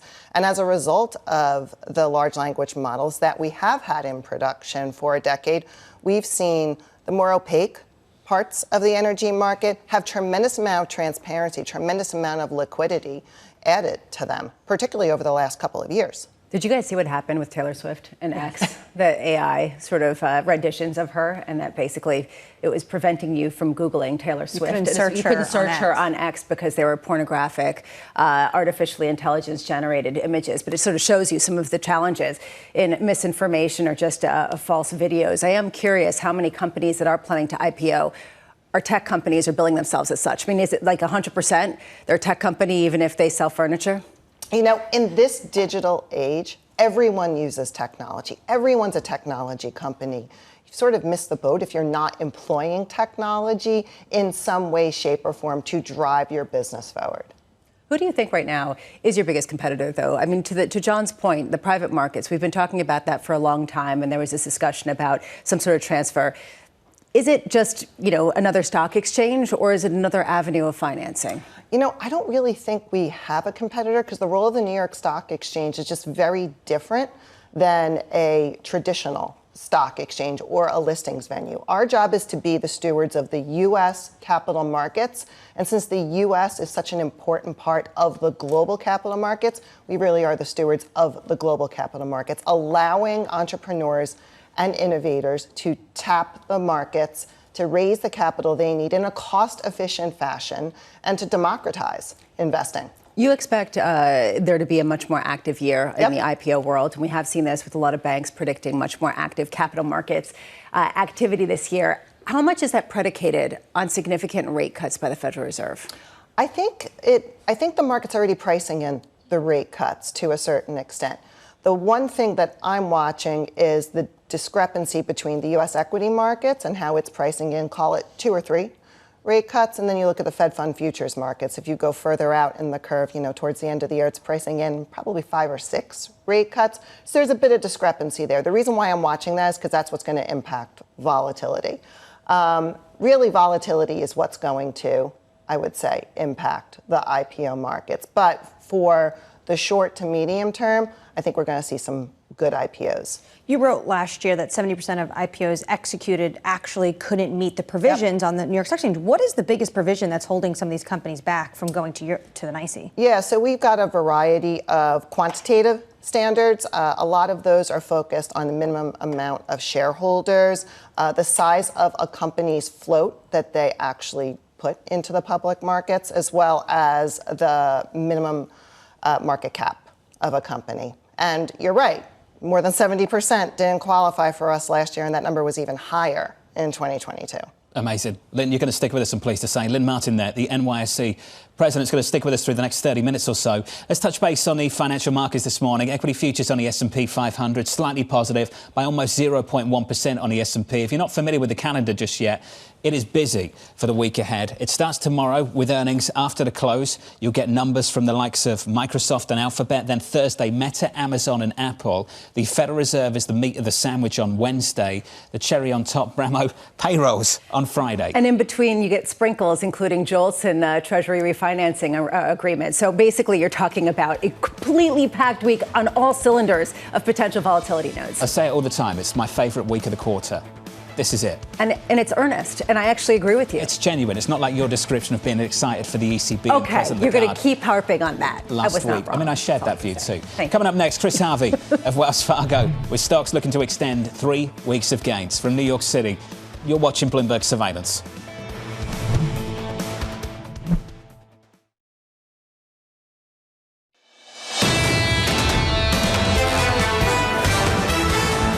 Three weeks of gains on the S&P 500 equity futures this Monday morning, just slightly firmer, positive by almost 0.1%, 0.11% higher on the S&P 500. On the Nasdaq, positive by 0.25%. The Russell, the small caps, totally unchanged. We've gone through the calendar for earnings. Let's talk about the calendar for bond issuance. The bond market looks like this: 2-year, 10-year, 30-year. Your 10-year yield is lower by 3 basis points, 4.1046. The 2-year down a single basis point. Lisa, 4.3324. The refunding announcement was a big deal last time around, and I guess we're not talking about it anymore because that 10-year has a 4 handle and not a 5. The reason why it was a big deal is because everyone was saying, oh, my goodness, the Treasury Department is going to have to increase their issuance to these record auction sizes. It's going to torpedo market valuations. Yields are going to surge. And then Janet Yellen came out and said, I'm just going to all do it the T-bill market, and everything was good. This time around, she's not expected to really surprise. But I want to put this into perspective. The expectation is for the U.S. to announce $4.1 trillion of Treasury sales for 2024. $4.1 trillion. Evidently, there are not enough bonds, according to some people. But I will just point out there are others who are watching this very closely to understand exactly how they're going to be sold. When you say some people, you mean Bob Michael's clients over at JP Morgan. Yeah. Just clearing that up. Let's turn to crude. WTI and Brent crude both look like this morning. WTI is basically unchanged. Brent crude as well, $83.60 on Brent. WTI at $78 and about 10 cents, which is unbelievable considering this top story. Under surveillance this morning, President Biden under mounting pressure to confront Iran directly after 3 U.S. troops were killed in a drone strike by the country's proxies. Iran has denied any involvement in the attack, but a person familiar with the U.S. position said the strike would warrant a stronger response than anything they've done since Hamas militants attacked Israel in early October. AMH, the what if happened over the weekend. What next? Well, this is the problem the Biden administration is in. You have GOP lawmakers coming out, some even saying, like Lindsey Graham, hit Iran hard now. It's a level of escalation potentially that this administration has really been trying to avoid. And you have to just ask yourself, though, is this going to be a red line where they go even more aggressive on Iran? Or is it going to be the continuation of deterrence? We spoke to Norman Rule about 20 minutes ago. He didn't use the word deterrence. He used defense. We've been on the defense. It's not worked. It's not stopped them. And then basically the message, if they don't take some sort of harder action, is that they can keep kind of having these levels of lower grade altercation, and it's not going to warrant some sort of significant response. To me, I just want to understand what are the red lines, because right now I don't have a good understanding of what Iran's red lines are, and I don't have a good understanding of what the U.S.'s red lines are. I think we can expect this to spill over into the campaign trail, that's for sure, this year. Nikki Haley refusing to quit the GOP race, vowing to continue until at least Super Tuesday, despite back-to-back losses to Donald Trump in Iowa and New Hampshire. As long as I keep growing per state, I am in this race. I have every intention of going to Super Tuesday. Through Super Tuesday, we're going to keep on going and see where this gets us. That's what we know we're going to do right now. I take it one state at a time. I don't think too far ahead. Haley and Trump going head-to-head in South Carolina next before Super Tuesday in early March. We were talking about whether she makes it to Carolina, South Carolina, never mind early March. She's calling this a, quote, building situation. She says that she wants to keep gaining momentum, and her baseline at this point is not beating Donald Trump in a caucus or primary. It's making sure she does better than the prior date. But it's going to be very embarrassing for her if the polls continue to show what potentially may happen to her in South Carolina, in her home state. But she's lagging the former president 20, 30 points. New York Stock Exchange President Lynn Martin alongside me. We talked about politics, remember, in Davos, and the whole room just went quiet. No one wanted to discuss. Does this change your world, this race this year? You know, the only way it changes our world is it's impacting volatility and the IPO window. And our job is to make sure that, particularly in years like 2024, our systems are reliable, resilient, and open. so that people can efficiently manage risk. That's how you diplomatically sort of dodge that question without addressing it. Basically, they're going to look at the markets and not address the politics of it. I will just say Saturday Night Live will get funnier because they seem to really enjoy this. There was a great week in review. Basically, they had a picture. They had a picture of Trump and Biden, and Colin Jost said, "Well, guys, it's 2024." But is it? And that's sort of where we all feel. It's like 2020 was so great, we want to do it again. And that seems to be where everyone is. It's kind of sad, isn't it? The week ahead, though, is interesting. Big week ahead for tech earnings. Microsoft and Google set to report after the bell tomorrow. Amazon, Apple and Meta following on Thursday. The 5 companies have a combined market value of more than $10 trillion. With the tech giants again at the forefront of a rally in stocks, which has the S&P on track for its 3rd straight month of gains. It's been quite a run, Lisa, over the last year. I mean, it's just been NVIDIA.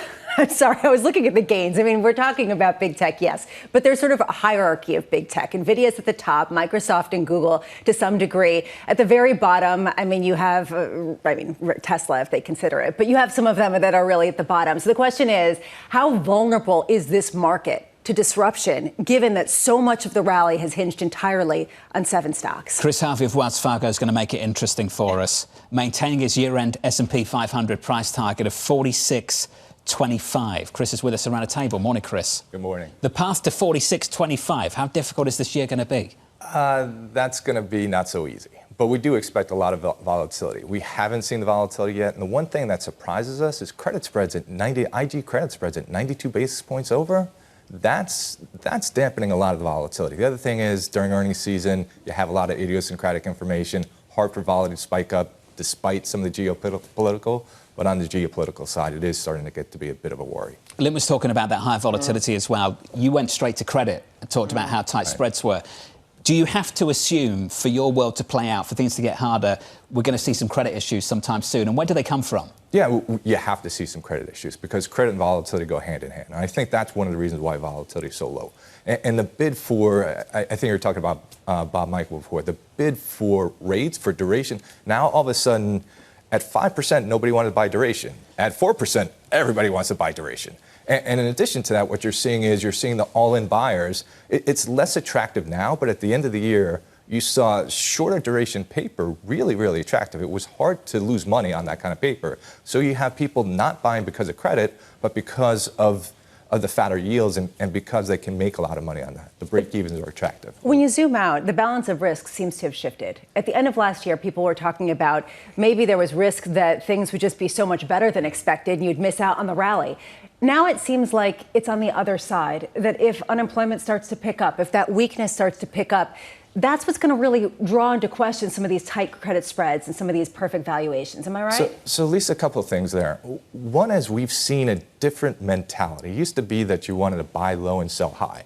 Now what you do is you buy strength and you continue to buy strength. And when you see weakness, then you start pushing things down, but not until you see weakness.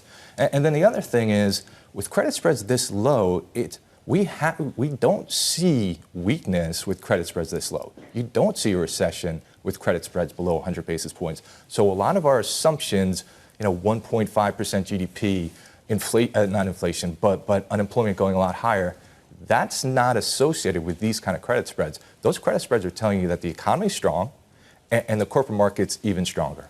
So does that mean that you are bullish? Then how do you sort of wrap yourself into a negative frame of mind if you're basically painting a Goldilocks scenario? No, we're not bullish. What we're doing is we're putting a lot of our focus on positioning, right? What we think is we want you to be growthy, right? So we're looking for communication stocks, which have done pretty well.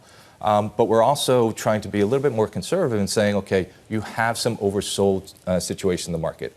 Healthcare and utilities. So you want to use that and balance in the portfolio. You want a barbell communication with something more defensive, something oversold, and that's healthcare and utilities to a certain degree.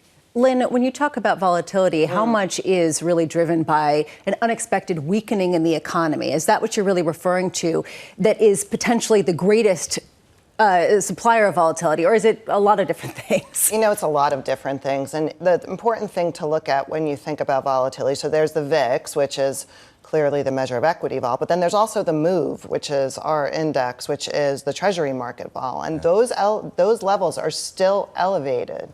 It's still above 100 if I look at the MOVE index, which I do every day. One of the things that surprises me, just the move at the front end, the 2-year, the bouncing around of the 2 years is incredible. So if we don't really know what the cost of capital is that volatile, why are equities so placid? And that's surprising. At some point, you should see that spill over into the equity markets, and maybe after earnings season. Do you think that's settled down, though, just a little bit more recently as the Fed starts to engage a conversation about cutting interest rates? Did you see what happened after CPI and PPI? The 2-year just dropped 10, 11 basis points, and then another 10, 11 basis points. And then a couple days later, we're back up. So will it change once the Fed starts talking? Maybe, but that's a lot of volatility. Lisa's like, what's 10 basis points between friends after the year we've just seen? I'm old enough to remember when it was 25 basis points a day. I mean, I'm just saying, theoretically. They were massive moves in October. Exactly. I would say relative to then, things are calmer. All I can say is somebody wrote in, a friend of yours, Chris, who said, equity guys talking credit, you know spreads are too tight if that's the case. Just want to point that out. So someone who is bringing that up. How many times have we seen that, though? Equity strategists focused on the bond market. Right now, what is the message, though, from the bond market? And this, to me, is the lack of clarity. Both Lynn and Chris talking about volatility in the 2-year, and yet, if you look at credit, it's saying the all clear. Yeah. So how do you know which it is? So you don't know which it is. It's really, it goes back to this, some of the kids' shows you used to see. Which one of these things does not belong with the others, right? 92 basis points over doesn't belong with a lot of the other things, with Fed cutting, right? It doesn't belong with a GDP of 1.5%. And so there, you're right, there are a lot of confusing situations in the market, which is why we're focused more on positioning, because the macro is really, at this point, really hard to get a handle on. And eventually, we're going to see perception change. We're going to see some volatility come back in the market. That's traditionally what you've seen with volatility this low. This is John's favorite week. I don't blame him. It's actually a really exciting week. What's the most important thing of all of the different events on the 3 cylinders that markets really pay attention to? We're focused on what Janet Yellen has to say about issuance, and we're focused. Thank you. And obviously, we're focused on what Powell has to say in the press release. The presser's always dynamic. It's always interesting, and you can have some new information come in the presser. Did you say Yellen just to please Bramo? No, I did not. That was? Oh, come on. You don't think that that's actually interesting? It's incredibly interesting. It wasn't in my top 3, but I agree with you. It's interesting. Thank you. It's what started the rally. When she brought expectations, or she came in below expectations on November 1st, the market was already beginning the rally, but it was that really helped settle down the bond market, which helped rally the equity. Certainly one of the catalysts. Chris, it's good to see you. Good to see you. Chris Harvey of Wells Fargo. Equities right now on the S&P 500 positive by not even 0.1%. Let's get you an update on stories elsewhere this morning. Here's your Bloomberg Brief with Yahara Hakez. Hey, Yahara. Hi, John. It's a key week ahead for the U.S. economy. The Fed is expected to keep rates on hold on Wednesday, but Jay Powell's press conference could offer clues as to when they'll begin cutting rates later this year. That comes ahead of the January jobs report due out on Friday. Low-cost carrier Ryanair lowering its profit guidance for the fiscal year, citing higher fuel prices and issues with third-party booking websites. The airline, a major customer of Boeing planes, also claiming they don't foresee any disruption to their aircraft delivery schedule and are seeing improved quality out of Boeing's Seattle factory over the last few weeks since the Alaska Airlines incident. The Chiefs and 49ers are headed to Las Vegas for the Super Bowl. Kansas City aims to be the first back-to-back champions in almost 2 decades. It's not clear whether Taylor Swift will be there to support boyfriend and Chiefs tight end Travis Kelce, as her tour schedule has her in Tokyo through February 10th, the day before the Super Bowl. That's your Bloomberg Brief. John? Yahara, thank you. I love that for so many people, that's the only part of this story that matters. Can she make it there? Yeah, I got some heat for calling the Super Bowl the show. But, I mean, at a certain point, that's what it is. I mean, well, isn't it a show? I've got some stats. I only tune in for the halftime part. Really? Yeah. The whole thing is kind of a show. The average NFL game. And the commercials. And the commercials, too. If Taylor Swift's going to be there, I wonder if the commercials will be geared towards people like me. The average NFL game, I think, is about 3 hours long. Uh-huh. The action's about 15 minutes on average. Exactly. The whole thing is a marketing ploy. Okay. It's 15 minutes of continuous play. What do you think? What do you think is better, American football or British football? What do you think? European football. I know you're. Next on the programme, what is better? Up next, the outlook for inflation. We are in the sweetest spot of the inflation reduction right now. It's going to get tougher going forward. That's coming up next on the program. You're watching Bloomberg Surveillance.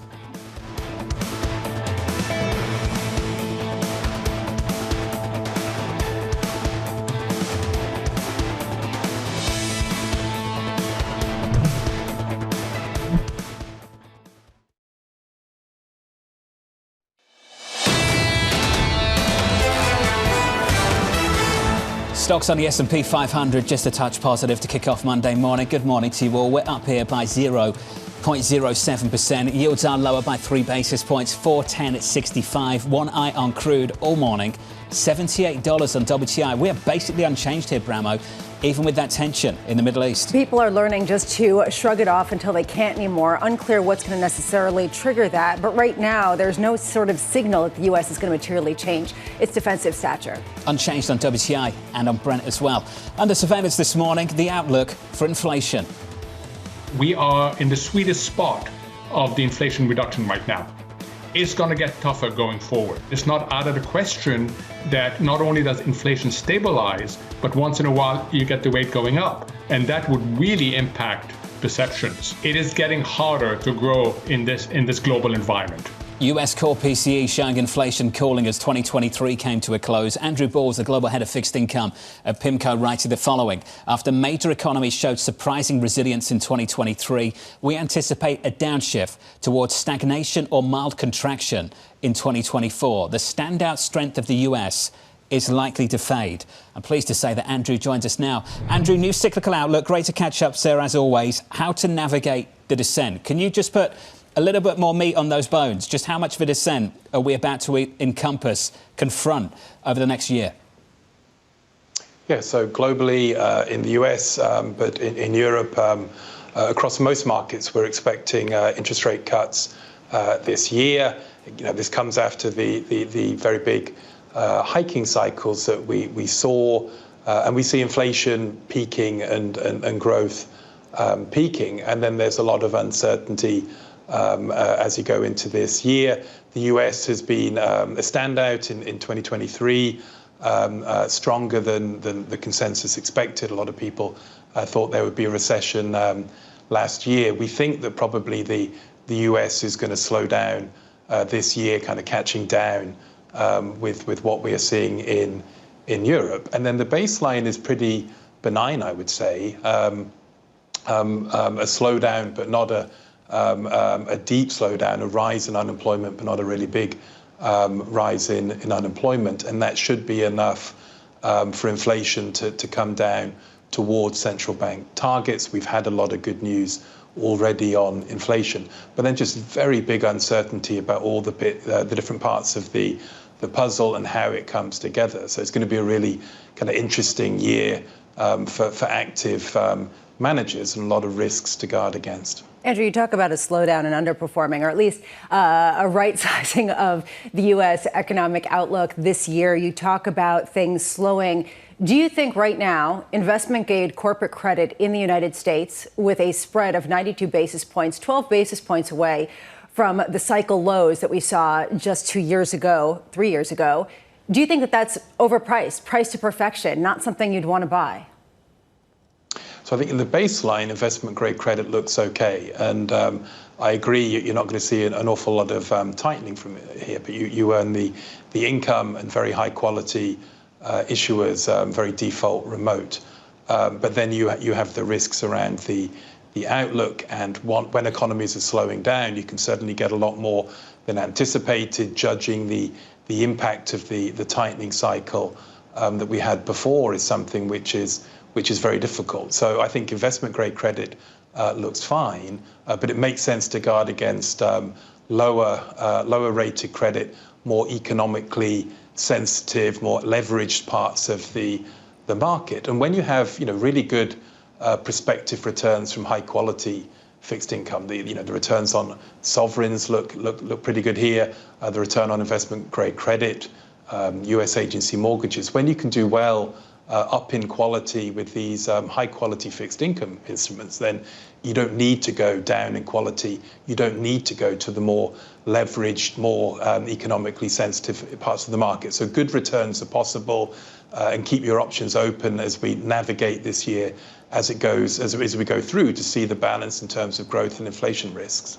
So before we get into outside of the U.S. and where you're sort of shifting instead of the U.S., I am just curious. I want to sit on the sovereign debt point for a second. You think that that's a steady place to go at a time where we're about to get a refunding announcement from the Treasury Department with potentially $4.1 trillion of Treasury sales. We have a Fed that is unclear in terms of their trajectory. What's the risk there? I mean, do you agree with Bob Michael that there's just a shortage of bonds and that's really the main issue in the U.S.? Or do you think that there is some sort of deficit and structural risk with yields potentially going higher in the U.S.? So I think there's a lot going on. So I think in terms of high quality fixed income, the yields, US 10-year Treasury is close to 4%. The yields look attractive, and you look at aggregate type bond indices, 6%, 5, 6, 7, 8% with more credit type of yields for high quality bond funds look very attractive. You have supply, to a reasonable extent, the supply information should be known. And it should be priced in, but supply is something which is certainly something to keep an eye on. And you have at the front end of the curve the big uncertainty over the path for the Fed. So a lot going on overall. I think there are medium-term concerns on the U.S. fiscal policy. We have a U.S. election coming up this year, obviously, with implications over time for fiscal policy. But when you're getting kind of 5, 6, 7% nominal yields, this is an indicator of future returns. Is one of the best indicators there is, and in that context, high quality fixed income looks very attractive. Andrew, high quality. Let's talk about the rest of credit. We caught up with JP Morgan Asset Management just last week. Constructive on credit, taking credit risks. We heard the same thing from Amanda Lynham at BlackRock. Interested in high yield, not all the way down to triple C's, but interested in the rest of it. Andrew, where are you and the team? Where in high yield credit do you want to be? Where do you want to avoid? So I think in high yield, it's always a case of picking the names, rising stars, the issuers which you see on a path to investment grade over time are always one of the key things that our analysts are looking for. But I would just take a step back and say that you can get, with the high quality instruments, if you use government debt, investment grade credit, US agency mortgages, private label mortgages, you can get high quality portfolios which give you attractive yields, 5, 6, 7% type yields without needing to go down in quality. So yes, there's going to be lots of opportunities in high yield, but in terms of asset allocation, that up in quality bias, I think, makes a lot of sense in this economic environment. And if you do get, say that we get worse than expected macro outcomes, equity market outcomes, more being priced in for the Federal Reserve, in that negative tail, which is something you should pay a lot of attention to, there may be really good opportunities later to add to lower quality credit in a market where you see repricing. But for now, I think you can achieve a lot of what you want to achieve up in quality. Andrew, let's just finish on the Fed just briefly. I want to go back to the secular outlook that you and the team put out in the middle of last year. When you said Chairman Powell would accept 2 point something on inflation, that was slightly controversial at the time. Less so now, because a lot of people have moved in that direction. We're at the 2 point something after the read of last week. Is that sufficient to say let's go in March?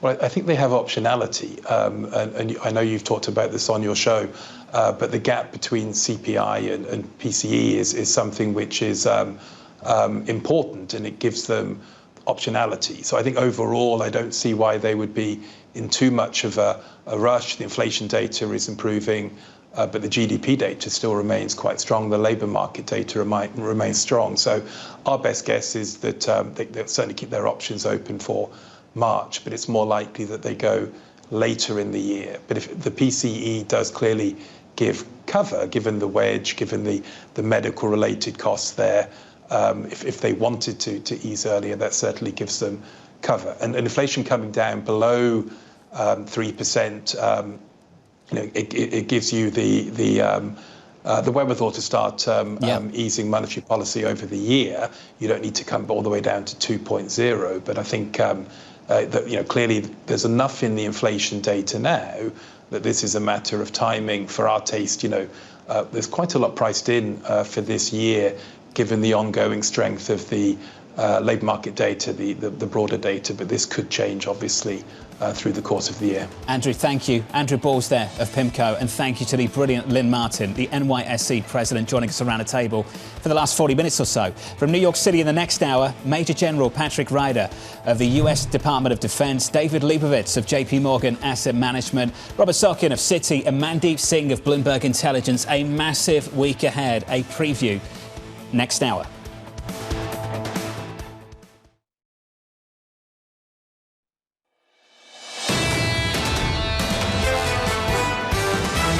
Our base case in the U.S. is for a rate cut in the second half of 2024. I think the next leg in the recovery is when you actually start to see cuts. June is where the market has gravitated to. There definitely is cover for them to start to cut. It will come in the beginning of the summer, call it June, maybe July. Not only do I think that that's what's going to happen, I think that that's what should happen. This is Bloomberg Surveillance with Jonathan Ferro, Lisa Abramowicz, and Annmarie Hordern. People are excited about the Federal Reserve. Payrolls on Friday, the Fed on Wednesday, lots of earnings Tuesday, Thursday. Bramo, Treasury refunding. A little bit later this week. Top story. A little bit later on the program. Okay, look, it might not be the top story, but did you hear? We heard that from Chris Harvey. This is what ignited the rally in November 1st when Treasury Secretary Janet Yellen decided not to issue long-term bonds. Just say.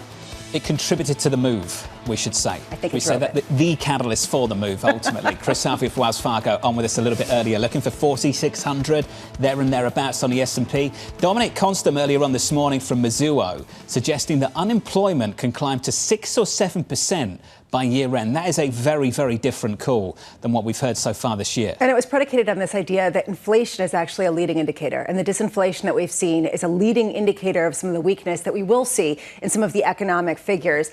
I'm also watching JOLTS. Again, some of these sleeper kinds of indicators, the idea that the quits rate has been climbing. People feel confident enough to quit their jobs. Oh, no, they don't. And I think that's a problem. Tons of economic data through the week. I think this morning you start with the commodity market. You take a look at WTI, you look at Brent. After the events of yesterday, you're expecting a big move higher. You don't get one. We're unchanged on WTI. Brent crude right now. AMH 83.30 on Brent. We're negative on the session. It's pretty remarkable, given this was the moment that everyone was so worried would happen, an escalation that potentially would bring the U.S. and Iran face to face. But everyone's starting to look at that and say, we'll probably see more defensive structure from the United States, but they're not going to do what Lindsey Graham, the senator from South Carolina, is saying, which is go into Iran and hit them hard. But Biden said over the weekend in a statement, and also when he was campaigning in South Carolina, he said, we shall respond. What I'm curious about is how do you price out the risk premium of all of these potential tail risks that seem to be percolating out there? Because right now, a lot of people are saying price to perfection, including Greg Jensen of Bridgewater when we were in Davos, spoke to you, John. But to me, what is the premium and why are we not seeing it baked into things that are hitting record highs? Well, we are seeing a bit of a premium when you want to ship through the Gulf of Aden and through the Red Sea, which is why you're seeing so many now, not just consumer good vessels, but Qatar sending LNG to Europe. This is Europe's lifeline, given the fact that they ditched Russian natural gas. They're now going around Africa, so this can start to become a bigger problem. Prices are basically back to where they were in November, and the triple-digit calls for crude were in September. Remember those? Amrita Sen, Energy Aspects, triple-digit crude by Halloween. We then got an additional dose of risk in the Middle East after the terrorist attacks in early October. And yet here we are. We just didn't rally in the way people thought we would in crude. It's been a widowmaker. I mean, that's one of the contrarian trades right now, is to lean into oil. Well, it hasn't worked. And why? Well, some people say it's because of the U.S. oil production.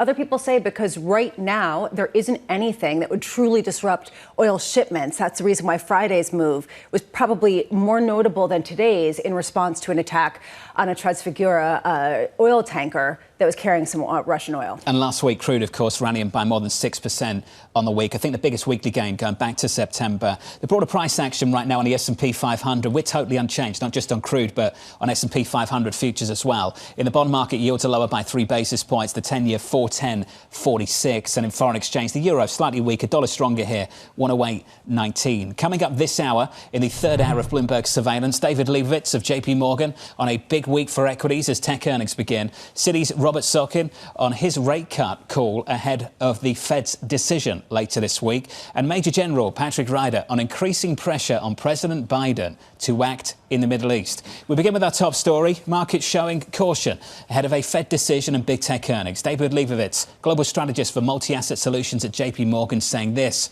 the combination of more moderate growth, softer inflation, lower rates leaves us constructive on the outlook for US equities. At the same time, however, we recognize how aggressively markets have moved since the Fed's December pivot.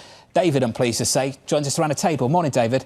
Morning. Bramo's done this already. Let's go through the top stories this week. So we've got the Fed, earnings, payrolls, Treasury refunding, ISM jolts, all of that stuff. Thank you. What are you focused on? So I think that we need to separate the data into two pieces. One is going to be the earnings, and the other is going to be more of the macro, the payrolls, the Fed data, so on and so forth. On payrolls and the Fed, I don't think the Fed's going to move this month. I think that they may send a signal to help people begin to ground their expectations and build a base case for what easing looks like this year. And we do think that the Fed will ease policy. Then we're going to have the jobs report on Friday, right? I think that the reason the Fed is going to be a little bit cautious here is because the economy's running hot. The jobs numbers have been good, and they don't necessarily want to paint themselves into a corner saying they expect to do something and then end up with a print that could go one way or the other. And then underlying all of this, you have earnings. And, markets have moved aggressively, like you pointed out in that note that I wrote. The earnings need to come through. And I think that that's where we're spending a lot of time thinking. You look at expectations, particularly for the big growers, the tech companies, they're pretty solid. And so those earnings need to be delivered. And obviously, this is our first glimpse at what that looks like going into the end of last year. So far, we've gotten a slew of earnings. They've been mixed. They really haven't been consistent across the board. And it seems like with each earnings report, it really is viewed as a company-specific story, not necessarily a broader market trend. Do you expect that to continue, or do you think that these big tech names have a different kind of patina around them? So you make a very good point, because if you look at the reaction to, big beats or big misses, companies are being punished for missing, but they're not necessarily being rewarded to the same extent for delivering those earnings. Big tech is a little bit different because given the sheer weight in the benchmark, right, it's going to dictate what the market does in the fourth quarter earnings season. And so to me, it's still a very micro story, but we need to be cognizant that there's almost a sentiment overlay here where if they miss, even if they're not missing significantly, that could very well change the tone that has been pretty positive here over the past couple of weeks. There's so many risks. This is an incredible event-driven type of week. And I just wonder if you think that there is enough of a risk premium baked into certain equity valuations that some people are saying a price of perfection. I take issue with that. It might just be a couple of the names, but in a broad sense have rallied in the face of a lot of uncertainty. I think the bigger problem here is that the market broadly is kind of doing a victory lap on inflation, right? Everybody's like, look, it really was transitory. It's coming back down. It's where we want it to be. What they're not recognizing two things. One, on the other hand, economic growth is still very solid. Yeah, it's going to downshift over the course of this year, but given the numbers we saw last week, things are clearly not falling out of bed.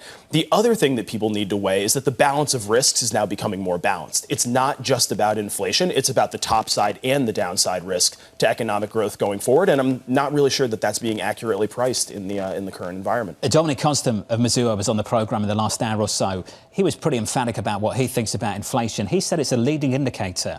Earnings go next, unemployment follows. His call on unemployment from south of 4 now to maybe north of 6, approaching 7%, potentially by year end. I have to say, we've barely heard any of that around this table on this program over the last 12 months. Your thoughts on that? So I would push back a little bit on the idea that inflation is a leading indicator. If you actually listen to what corporations say, and I think tying it to earnings is particularly interesting, but you look at what corporations say, they say, look, we only raise prices if we think the demand is there. So the leading indicator is what pricing power is doing, but what shows up in the BLS numbers is going to be a lagging indicator at the end of the day.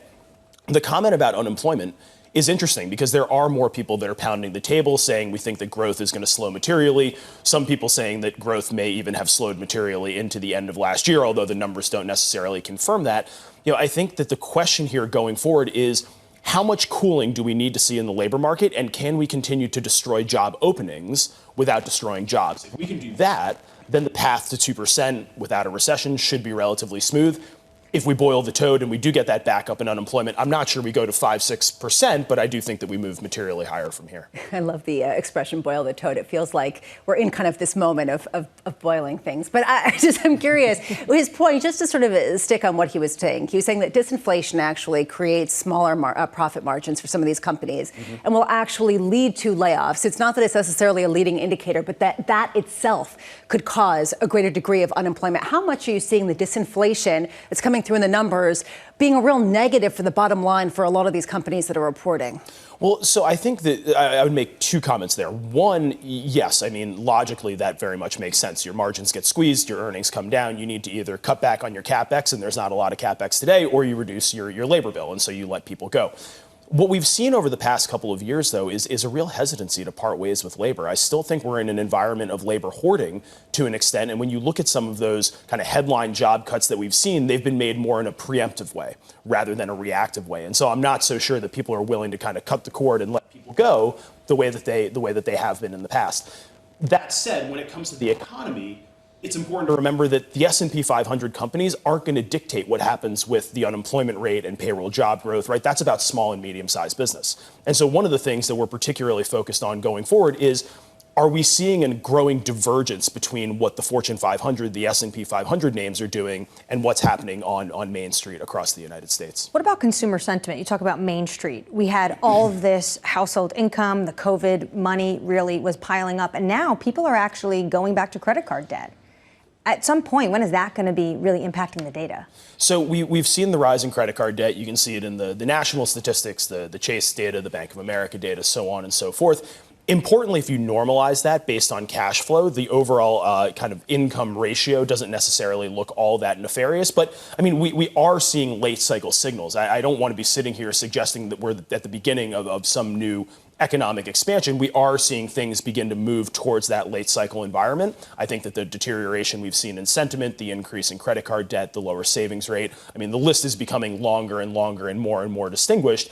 And that's why I think bringing it back to the Fed, do they go in March? Probably not, but they likely ease at some point in the second quarter to try to get ahead of any weakness. And we all need to remember, if the Fed keeps the policy rate where it is and inflation's coming down, things are getting inherently tighter. That's the passive tightening that the likes of Deutsche Bank and Marzeni have been talking about. Just before you go, favorite idea right now, what is it? So we like high-quality U.S. equities. We like large cap in the United States. I would say that for investors who are looking to add a little bit more risk to portfolios, maybe look at the equal weight benchmark, take a little bit more value and not just that growth. But I think that small caps need to re-rate a bit further before we're willing to step back in there and take another swing. David, good to see you. Thanks for having me. Joining us. Yeah. David Divovitz there of JP Morgan Asset Management on the latest in this equity market. Tons of earnings still to come this week. Equities right now positive by 0.1% on the S&P 500. An update on some stories elsewhere this morning. Here's your Bloomberg Brief with Yahira Hackers. Hey, Yahira. Hi, John. Oil's moving this morning following escalating tensions in the Middle East. A tanker carrying Russian fuel was struck by a missile as it left the Red Sea on Friday, in the most significant attack yet by Houthi rebels on a vessel carrying crude. Meanwhile, the U.S. says 3 service members were killed and 34 wounded in a strike on a U.S. base in Jordan by Iranian-backed militia over the weekend. Tehran has sought to distance itself from the attack. Shares in China's Evergrande plunged 21% before they were suspended from trading. All this following a liquidation order from a Hong Kong court. The judge saying the property developer will be taken over by new management in order to carve up $300 billion in liabilities. As of Friday, Evergrande's dollar notes traded at just 1.5 cents on the dollar.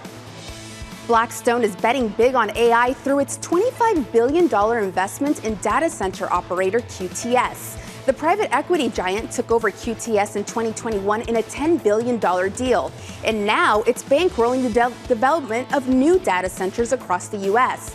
But the project is facing backlash from local communities, many of whom don't want the ugly buildings in their backyards. That's your Bloomberg Brief. John?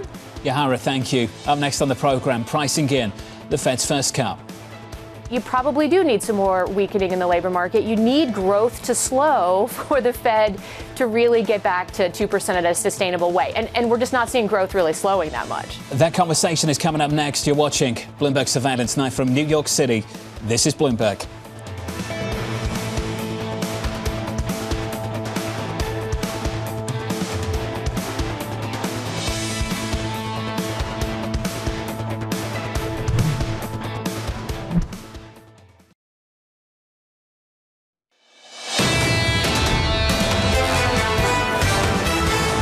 Live from New York City, 1 hour and about 15 minutes away from the opening bell. Equity futures on the S&P 500 look like this. We're positive by 0.05% on the S&P, and the bond market yields are lower by, let's call it 3 basis points on a 10-year, 4.1027. Tension in the Middle East, 77.64. Crude is lower, even with developments over the weekend. Amazing. We're down 0.5% on WTI. Brent crude, 83.14. I want to pick up on one single name. It's Ryanair. Here's the move right now on the screen, just about positive intraday by about 0.5%. We've been asking the question, Bramo. Michael O'Leary in his position on Boeing, if these planes got delayed anymore, would he cancel the order? And he said, not at all. He'd welcome even more. Honestly, Michael, this is a fantastic story. Basically, Ryanair is putting out the signal, the sort of bat signal, that if anyone wants to sell their Boeing 737 MAX 10 jets or otherwise, he will be there to buy them. If anyone cancels them, he will be there. He says the price is right. We're very happy with this aircraft. We'd love to get more. So, that's their position. He's a contrarian character. I kind of love it. He does come out and say this. Also, apparently he's saying that United comments last week about Boeing were, quote, stupid. So really a shot I'd love to fired have a across the round table Atlantic. with Kirby and O'Leary sometime Let's soon. make that happen. To walk through that. I imagine United don't want to make that happen. Ryanair might. They might have things to say. I'm sure. I imagine United don't. Under surveillance this morning, pricing in the Fed's first cut. You probably do need some more weakening in the labor market. You need growth to slow for the Fed to really get back to 2% in a sustainable way. And we're just not seeing growth really slowing that much. The balance of risks, still it's become more balanced, but maybe still is a little bit more on the side of inflation risks reaccelerating, which suggests to us that maybe a mid-year cut is more reasonable. Investors are waiting clues about when the Fed could begin cutting. Citi global economist Robert Sorkin weighing in saying this: we rolled forward our call for the first Fed cut by 1 month to June, and we now expect 125 basis points in cuts this year. Citi's Robert Sorkin joins us now for more. Robert, good morning to you, sir. Morning. Great to catch up with you. Let's just talk about how challenged the dual mandate is of the Federal Reserve at the moment, on both the inflation side and on the unemployment side of things. How challenged is it? I think the Fed's in a really tricky spot. I mean, if you look at the amount of progress you've had on inflation, it's been really substantial. Core PCE running at target over the second half of last year. But still, if you look at some elements like on the services side, it's hard to have a lot of confidence that that's going to fall back to target in a sustainable way. At the same time, you're seeing signs that the labor market is weakening a bit. You're seeing strains among lower income consumers, stresses in credit. So you have to start wondering, when's the Fed going to put even more weight on that second leg of the mandate, given that core PCE, as I said, is running near target? Important market-related question then. Have we seen peak soft landing optimism? I think we are kind of at that point where, as mentioned, the growth data has been extremely resilient with almost no cost from that fall in inflation that I mentioned. So this is probably that peak Goldilocks scenario. And really the next few months are going to really determine whether that soft landing story becomes the base case or whether we move back into that recessionary scenario markets. And I think you're going to see the Fed grapple with that at the next meeting. They're going to open the door for rate cuts, but also be aware that there are still risks to the outlook. Dominic Constant was on the show earlier, and he said that the disinflation that we're seeing is actually a leading indicator and is leading some of the weakness that we may see in the labor market. Do you agree with that? I think it's hard to separate how much of this is demand-driven versus supply-driven. On the one hand, yes, I think that it could be a sign that things are weaker than we expect. As I mentioned, you are seeing some softness in the labor market, and really that's what we think you need to crack that services inflation. But it may also be that just the supply side has been improving enough over time as labor force supply has been coming back. That's been cooling wage growth, and maybe that's what's helping bring down services inflation. So it's that demand versus supply debate that I think it's really hard at this stage to come down one side or the other. Do we have an understanding of the economic impact of the Fed's balance sheet, of some of these other aspects of the Fed's tightening program that some people occasionally peripherally reference when they're trying to come up with other reasons to sort of pay attention to every granularity of the statement? Yeah, absolutely. I mean, we think in the background, the Fed's balance sheet unwind has been pushing up long-term rates. And that's another important story. I mean, it hasn't been the primary story, but you've seen this Fed start to shift that narrative as well. We think they're going to start talking about it more, maybe stop that unwind sooner than expected. That should mean less pressure on long-term rates, and that should also support growth. Does QT need to end before you start cutting interest rates? Yeah, that's the difficult balancing act. I think you need to at least signal that they're moving in the same direction. So you can start cutting rates and signaling that you are slowing down the pace of running off your balance sheet. I think it'd be very awkward if they were moving in opposite directions. You remember last time around, it was like that in reverse. They had to wind down QE before they started hiking interest rates, even though it was pretty obvious they were incredibly late. Why does sequencing like that matter to them so much?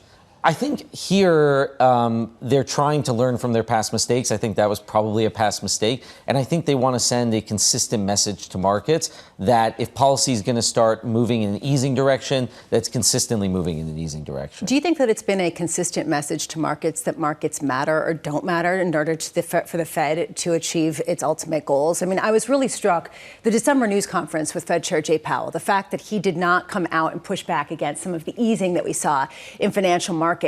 Do you think he's going to try to walk that back? You know, this is a Fed that pays a lot of attention to financial markets. And, you know, as things have been priced, they've paid a lot of attention in their communication to either trying to walk it back if they think they need to, or kind of ride into it if they think it's the right pricing. I think what you've seen is a Fed where communication has been in a fair amount of disarray. You saw, you know, at times the Fed chair come out fairly dovish, and then other people within the committee trying to walk that back a little bit. The question is, how much do they do that in January? I think what they do is they recognize that they probably don't want to cut in March, and they're seeing that reflect in market pricing, but they don't want to shut the door completely. So I think the market pricing kind of makes sense for where they are right now. On Friday, the jobs report, the survey calls for 180,000 jobs created. Where is that number? Where does it have to be to put March on the table for your team? That's a great question. I think it has to be looked at with the combination of data. So it's not just the job gains, but what's happening with the unemployment rate and wage growth. So, for example, if it comes in at 180,000, but you've seen some softening on the unemployment side, and you see wage growth continue to come down, I think that starts to feed into that soft landing scenario, and then maybe that also puts March on the table. And then, of course, another scenario be that's a very weak report, and then the growth side becomes the dominant story, and that also puts a March cut on the table. So it could go either way. So at the moment, no base case is June start. Yes. And we get more than 100 basis points of cuts this year. Yes. OK. So that's the back half of the year, more than 100 basis points of cuts as we start to see the election campaign really ramp up. I'm sure you're getting questions about this from clients. How relevant is the election calendar to your call? We're getting it a lot, and I think it's a really important question. I think there's an argument to be made that, you know, that December meeting where Chair Powell came out much more dovish than expected, that if he knows he's going to have to start cutting rates this year, why not signal it a bit sooner to get as far away from the election if you're going to start that process? So, you know, in our call, we have the economy going into recession around mid-year, and that sort of dominates the discussion for the Fed. And really, they're going to cut if they need to cut. However, it's not a good political scenario to be in, as you mentioned, cutting that much right into election, especially because the closer we get to election, that's really when voters start to form their opinions. And so it's a tricky balancing act in a bad situation. I'm thinking of that September 18th meeting when they put out the projections. Bramo, we're going to get a rate cut in September, 2 months before we've got an election. I know it sounds crazy right now, but you know, if the unemployment rate's moving up and we are in a recession, as our call says, then that's really what's going to dominate. However, you know, I think if the economy is much more resilient, then that trade-off becomes much more extreme. I think it's just going to be absolutely fascinating. Absolutely fascinating. Bramo, you try and avoid the politics, but ultimately the politics brings you in. Oh, there's no way for them to avoid politics one way or another. All I can say is if we're going to be doing this this general campaign for the longest period ever with a campaign that's already been run before, I mean, at a certain point, they're just like, if you guys have already figured out what you want. They're in a tough spot. Robert, it's good to see you. Thanks for the update. Thank you, sir. Robert Sockin there of Citi. Coming up next on the programme, Major General Pat Ryder, Press Secretary for the US Department of Defense, on mounting pressure for President Biden to take action in the Middle East. That conversation is just around the corner. Your equity market, 1 hour and about 4 minutes away from the opening bell. Equities totally unchanged here on the S&P 500. Crude lower on the session by 0.7%, $77.50.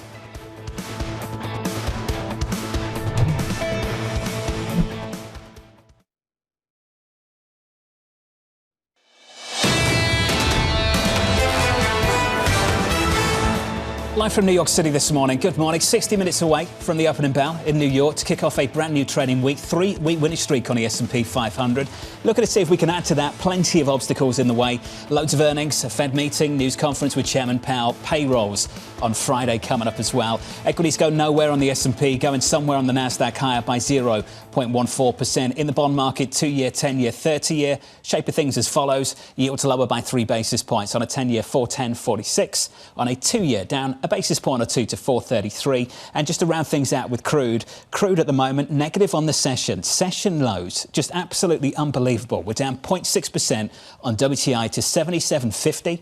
On Brent crude, just about holding on to 83, negative 0.6% even with this developing story over the weekend. Under surveillance this morning, a busy week for markets. The Fed is widely expected to hold rates steady Wednesday, but investors are expecting guidance about when rate cuts could begin. This ahead of the January payrolls report due out on Friday. Bloomberg Economics expecting slower job growth and the unemployment rate to tick up slightly. That's the outlook for the week. In the Middle East, Israeli Prime Minister Benjamin Netanyahu saying significant gaps remain in talks to release hostages held in Gaza. International negotiators looking to broker a deal this week, with current talks including a 2-month pause in fighting. Women, children and the elderly would be released first under the terms of a ceasefire, and Israel in return would release more Palestinian prisoners and allow additional aid into Gaza. And it takes you to our final story, really our top story, and the question mark as to why crude isn't rallying. President Biden under mounting pressure after a drone attack killed 3 U.S. soldiers. Iranian proxies attacking troops stationed in northeast Jordan, but Iran has denied involvement in the attack, the strike presenting Biden with a decision likely to be consequential for his presidency. A choice to punish the perpetrators could put the U.S. in direct confrontation with Tehran. Annmarie, that is a big issue for this administration this morning. Yeah, absolutely. How is this administration looking at this? Is this a red line, Jonathan, because of the fact that now 3 U.S. service members are dead? It is no longer tit for tat and deterrence. You actually have individuals dead and dozens wounded and some even evacuated from Jordan. Joining us now to discuss is Major General Patrick Ryder, Press Secretary for the U.S. Department of Defense. General, thank you for joining us. Just an update, if you can, just to begin on the well-being of the 34 wounded. That number has risen overnight. I think the last number we had was 25. Could you give us an update, sir, just to begin the conversation? Yeah, sure. Thanks very much for having me. As you highlighted, 3 U.S. service members killed at a facility in northeast Jordan along the Syria border. The number of injuries has risen to at least 34. 8 of those had to be evacuated outside of Jordan, all of whom are in stable condition at this point in time. There is the potential that the number of injuries could rise as individuals are further diagnosed, for example, from concussive impacts. So we'll continue to keep the public updated on that front. I do obviously want to offer our thoughts and prayers to the families of those who got the most terrible news over the weekend and lost loved ones, as well as those that were injured. Absolutely. General Ryder, thanks for being with us. It isn't now the case that the American people need to prepare themselves for more deaths, for more wounded American service members at the hands of Iran and Iranian proxies? Well, as we've said, and will continue to be the case, we will take necessary action to protect our U.S. forces, no matter where they're serving around the world. I'm not going to telegraph or forecast any potential response from the United States because of this attack, other than to say there will be a response, and this kind of action will not be tolerated. You know, U.S. forces are in this region for one reason only, and that is to focus on the lasting defeat of ISIS. And so, again, we will do whatever we need to do to protect our forces going forward. But certainly, at the end of the day, we are not looking to engage in a wider conflict, merely to ensure regional security and stability. Does the administration think proportional attacks will change the situation in the Middle East? Well, again, you know, what we're going to do is we will take deliberate, appropriate action Our focus here is not to broaden a conflict from the very beginning. We've been very focused on ensuring that the situation in Israel does not broaden into a wider regional conflict. Unfortunately, what you have here are Iranian proxy groups that are exploiting the situation and conducting these types of illegal attacks against forces that are in the region to actually preserve peace and stability. So again, we're going to do what we need to do to protect our forces, while also cognizant of the fact that what we don't want is a wider regional conflict. But would you consider what happened over the weekend, given the fact that in Jordan, this is a facility about terrorism, this is a training facility, we have Americans dead now. Is this now a red line for the administration with Tehran? Well, look, again, as I highlighted, any attack against U.S. forces is unacceptable, and certainly the loss of 3 of our warriors is something that saddens us all, and we will respond in a time and a manner of our choosing. But again, our focus in the region is not to be there to widen conflict or to create more instability. It's the opposite. So again, we will take necessary action to protect our forces while also working toward that end of regional security and stability. General, you said that any attack on our troops would be unacceptable. There have been more than 150 attacks on troops in Iraq and Syria since October 17th.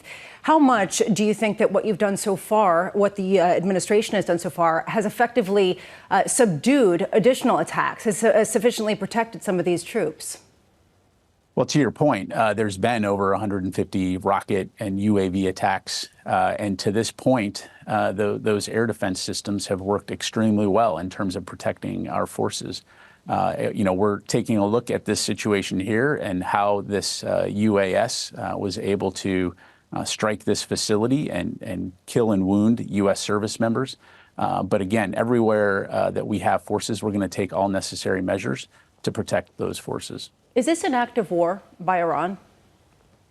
Well, look, it's certainly a horrific act, and it's certainly something that's unacceptable, and we will respond appropriately. But if you take a step back here again, the United States' focus is not to go into these regions to instigate war and escalation. Our focus is to work with regional partners and allies to ensure security and stability. That's why these forces were there.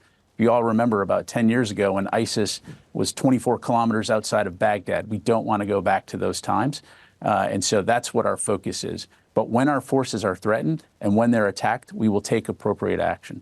Who conducted these attacks? Can we just start there and really get into the detail of that? General, who conducted? Who were the perpetrators behind these attacks?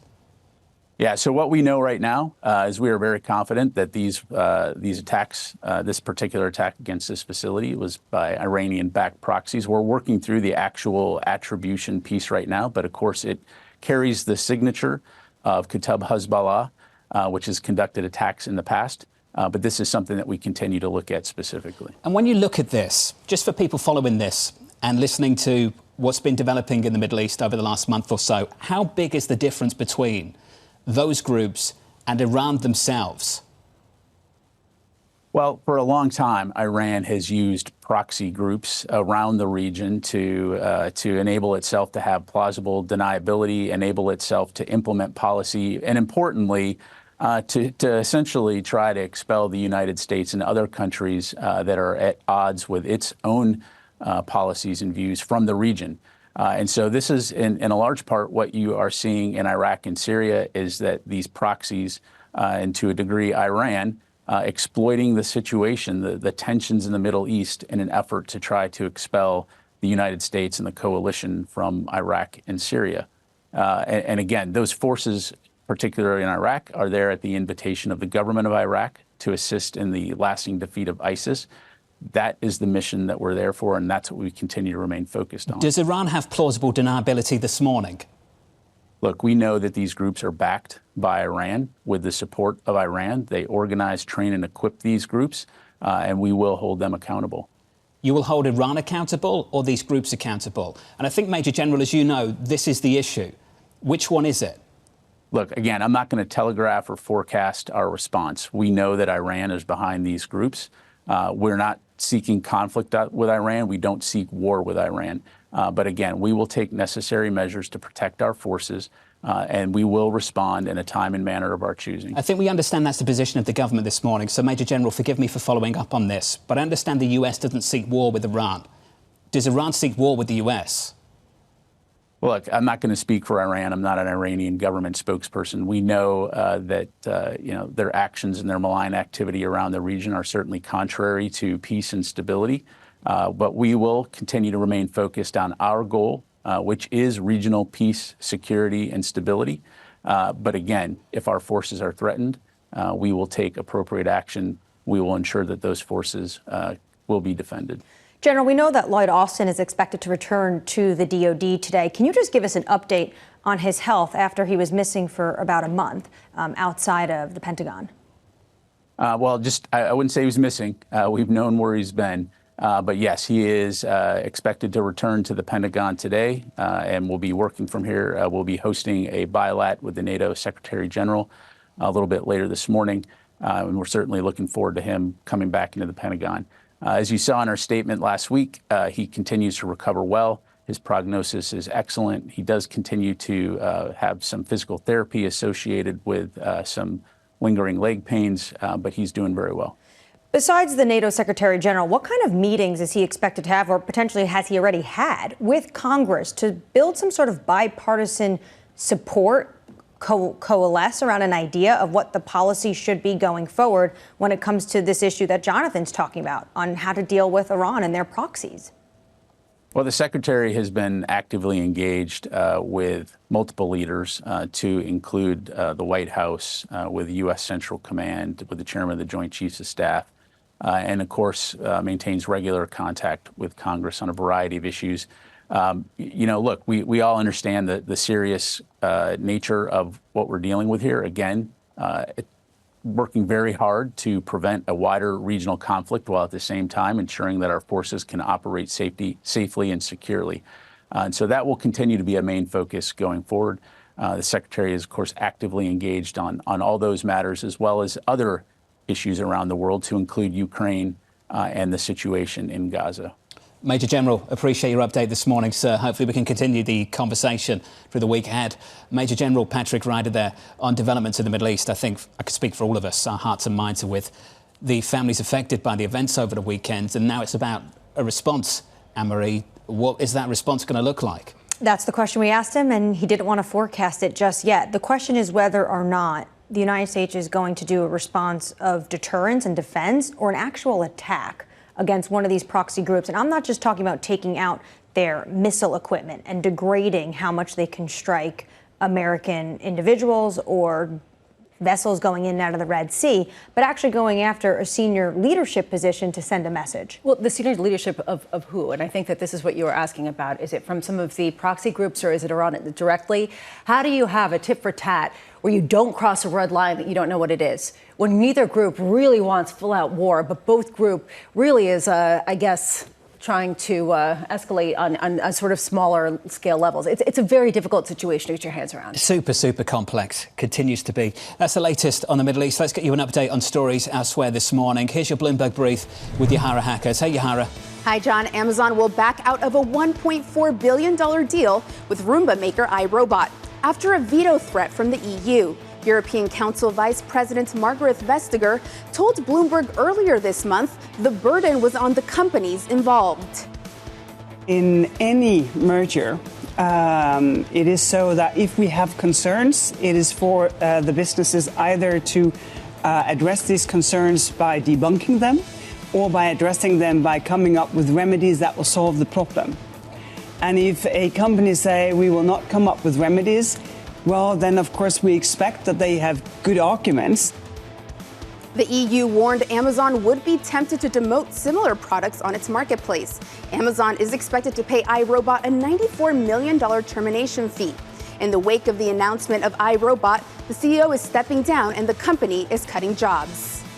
Shares in Philips fell after the company announced it's suspending sales of sleep apnea devices and ventilators in the U.S. The Dutch manufacturer making a deal with the FDA over its faulty medical equipment.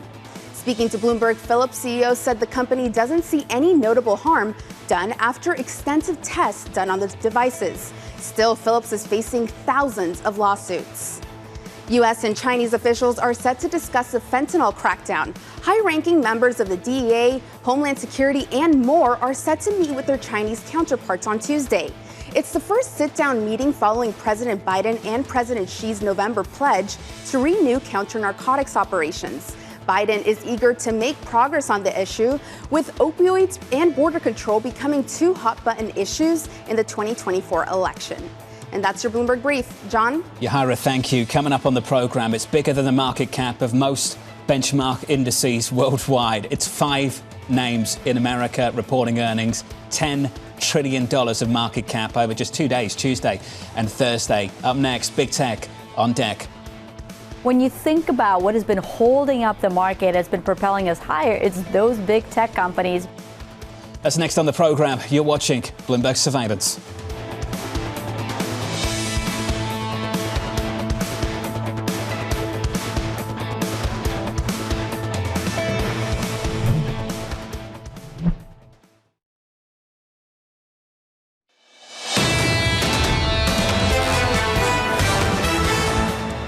Stocks on the S&P 500 totally unchanged. The opening bell 43 minutes away. Yields are lower by 4 basis points, 4.0969 in the commodity market. I just keep scratching my head every time I see it. We're down by 0.75% on crude, 77.45, even with the tension in the Middle East.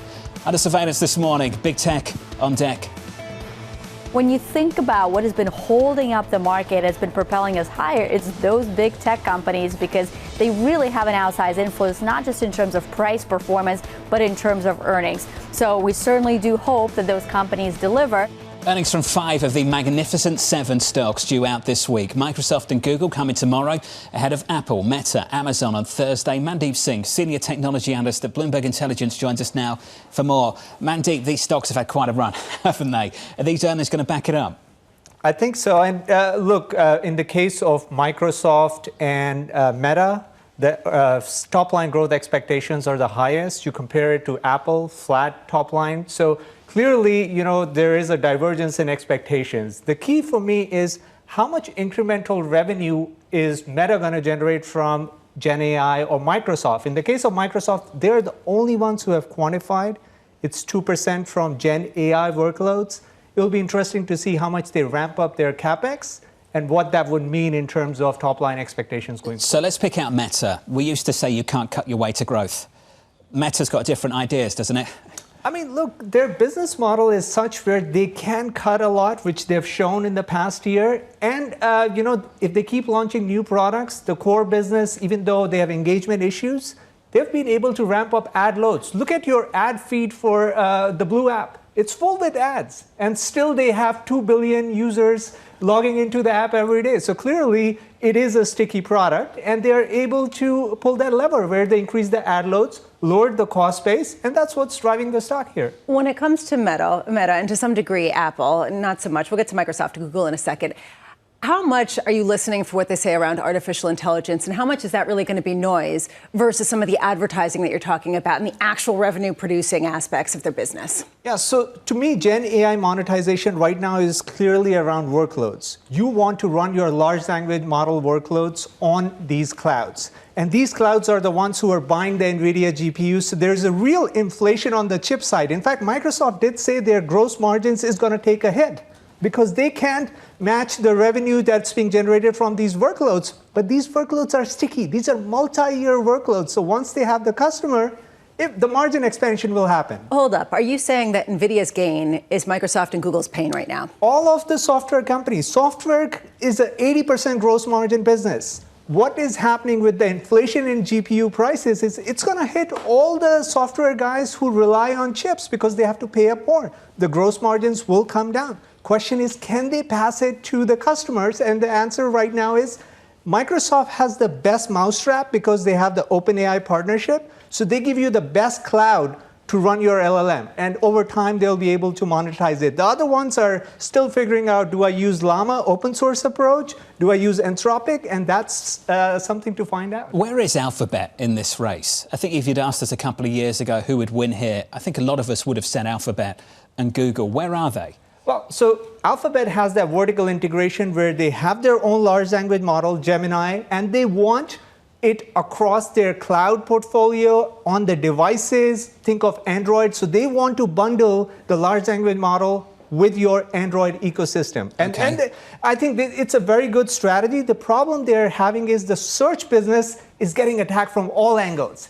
Everyone, look at Bing, what they have done. They have partnered with Meta. They have partnered with every company out there to provide search, because large language models are not real-time searches. You need real-time search component. That's coming from Bing. And yet, when I want to find out news about Bing, I probably search on Google still, because Google, for me, is just a superior product, Bramo. I recently Binged. Did you? How did that work out for you? Actually, I didn't enjoy it as much as Googling, and I did the Bing. And personal reviews that count here. I don't think I've ever Binged. I need to do it. You do, because it's the default on any PC. So that's the reason why they get some attitude.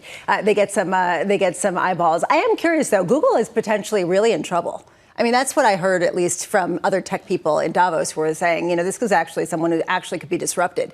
Do you believe that? I mean, I think the narrative right now is Google is getting attacked because they have the 90% share in search. Everyone feels the value of large language model is in search and summaries. So technically, yes, their business model should come under pressure. But when you look at the engagement metrics, Google still has the engagement on Chrome, on mobile. So clearly, there is a threat that someone like Perplexity is an app that has become quite popular because people feel it's a better way to summarize content. And in some use cases, you are going to use a large language model instead of a Google search, but that doesn't take away the overall use case of search. And I think that's where Google definitely has an advantage. We haven't mentioned Apple. And I find it interesting because right now we're talking about AI and we're talking about search and advertising. Does Apple belong in the Magnificent Seven, or should it be really lumped in with LVMH? I mean, Apple's reliance on iPhone is very obvious here, that the fact that they don't have a cloud pivot or anything else, it's really device-based, but they still own the distribution. If you have to roll out your large language model or new search, you need that distribution that Apple has. So they will still call the shots. The problem is they would love to buy a company for a large language model. M&A would be a great strategy, given there are so many large language models out there. They haven't done that. Anthropic, or all these companies that, Amazon has partnered or Google has had a minority investment in. And there are a number of large language model companies. So they need to beef that up. They have the distribution. The users will use whatever they offer because it's vertically integrated. We've talked lots about market caps. Can we just finish on valuations? Just how stretched are valuations for some of these names? I mean, look at what happened to Tesla. Everyone thought they would keep growing over 20%. When you have that kind of a miss where they lower the expectations, the multiples compress. And so right now, all these companies are priced for double-digit growth. And we know they can't keep growing at double-digit because the math doesn't work at their size. The top line can't grow double digits. So some of them will disappoint. Tesla was the first one. I think expectations are low for Apple. That goes in their favor. Okay. But clearly Meta, 21% top line growth. Can this sustain if they keep showing more ads on the feed? Is that the lesson from earnings season so far for you, that we've rewarded beats maybe less than we've punished misses? Oh, yeah. The bar is much higher this earnings season than it was last time. And with the multiples where they are, they better beat. I mean, that Gen AI component is huge for Microsoft. They better come out and say it's going to contribute at least 3% to our growth. Mandeep Singh of Bloomberg Intelligence. Mandeep, good to see you. Front page of Barron's this week, and Satya Nadella crushing it at Microsoft. Bar's pretty high for them. And I'm with Mandeep, relative to, say, Apple. We got two downgrades, remember, to start the year. Apple struggling even after a massive run-up in the stock, something like 48% higher in 2023. Yeah, but everybody's still going out to buy their iPhones, and they're captured in the ecosystem. I do think the most interesting one to me is going to be Google, because you asked the question, Alphabet.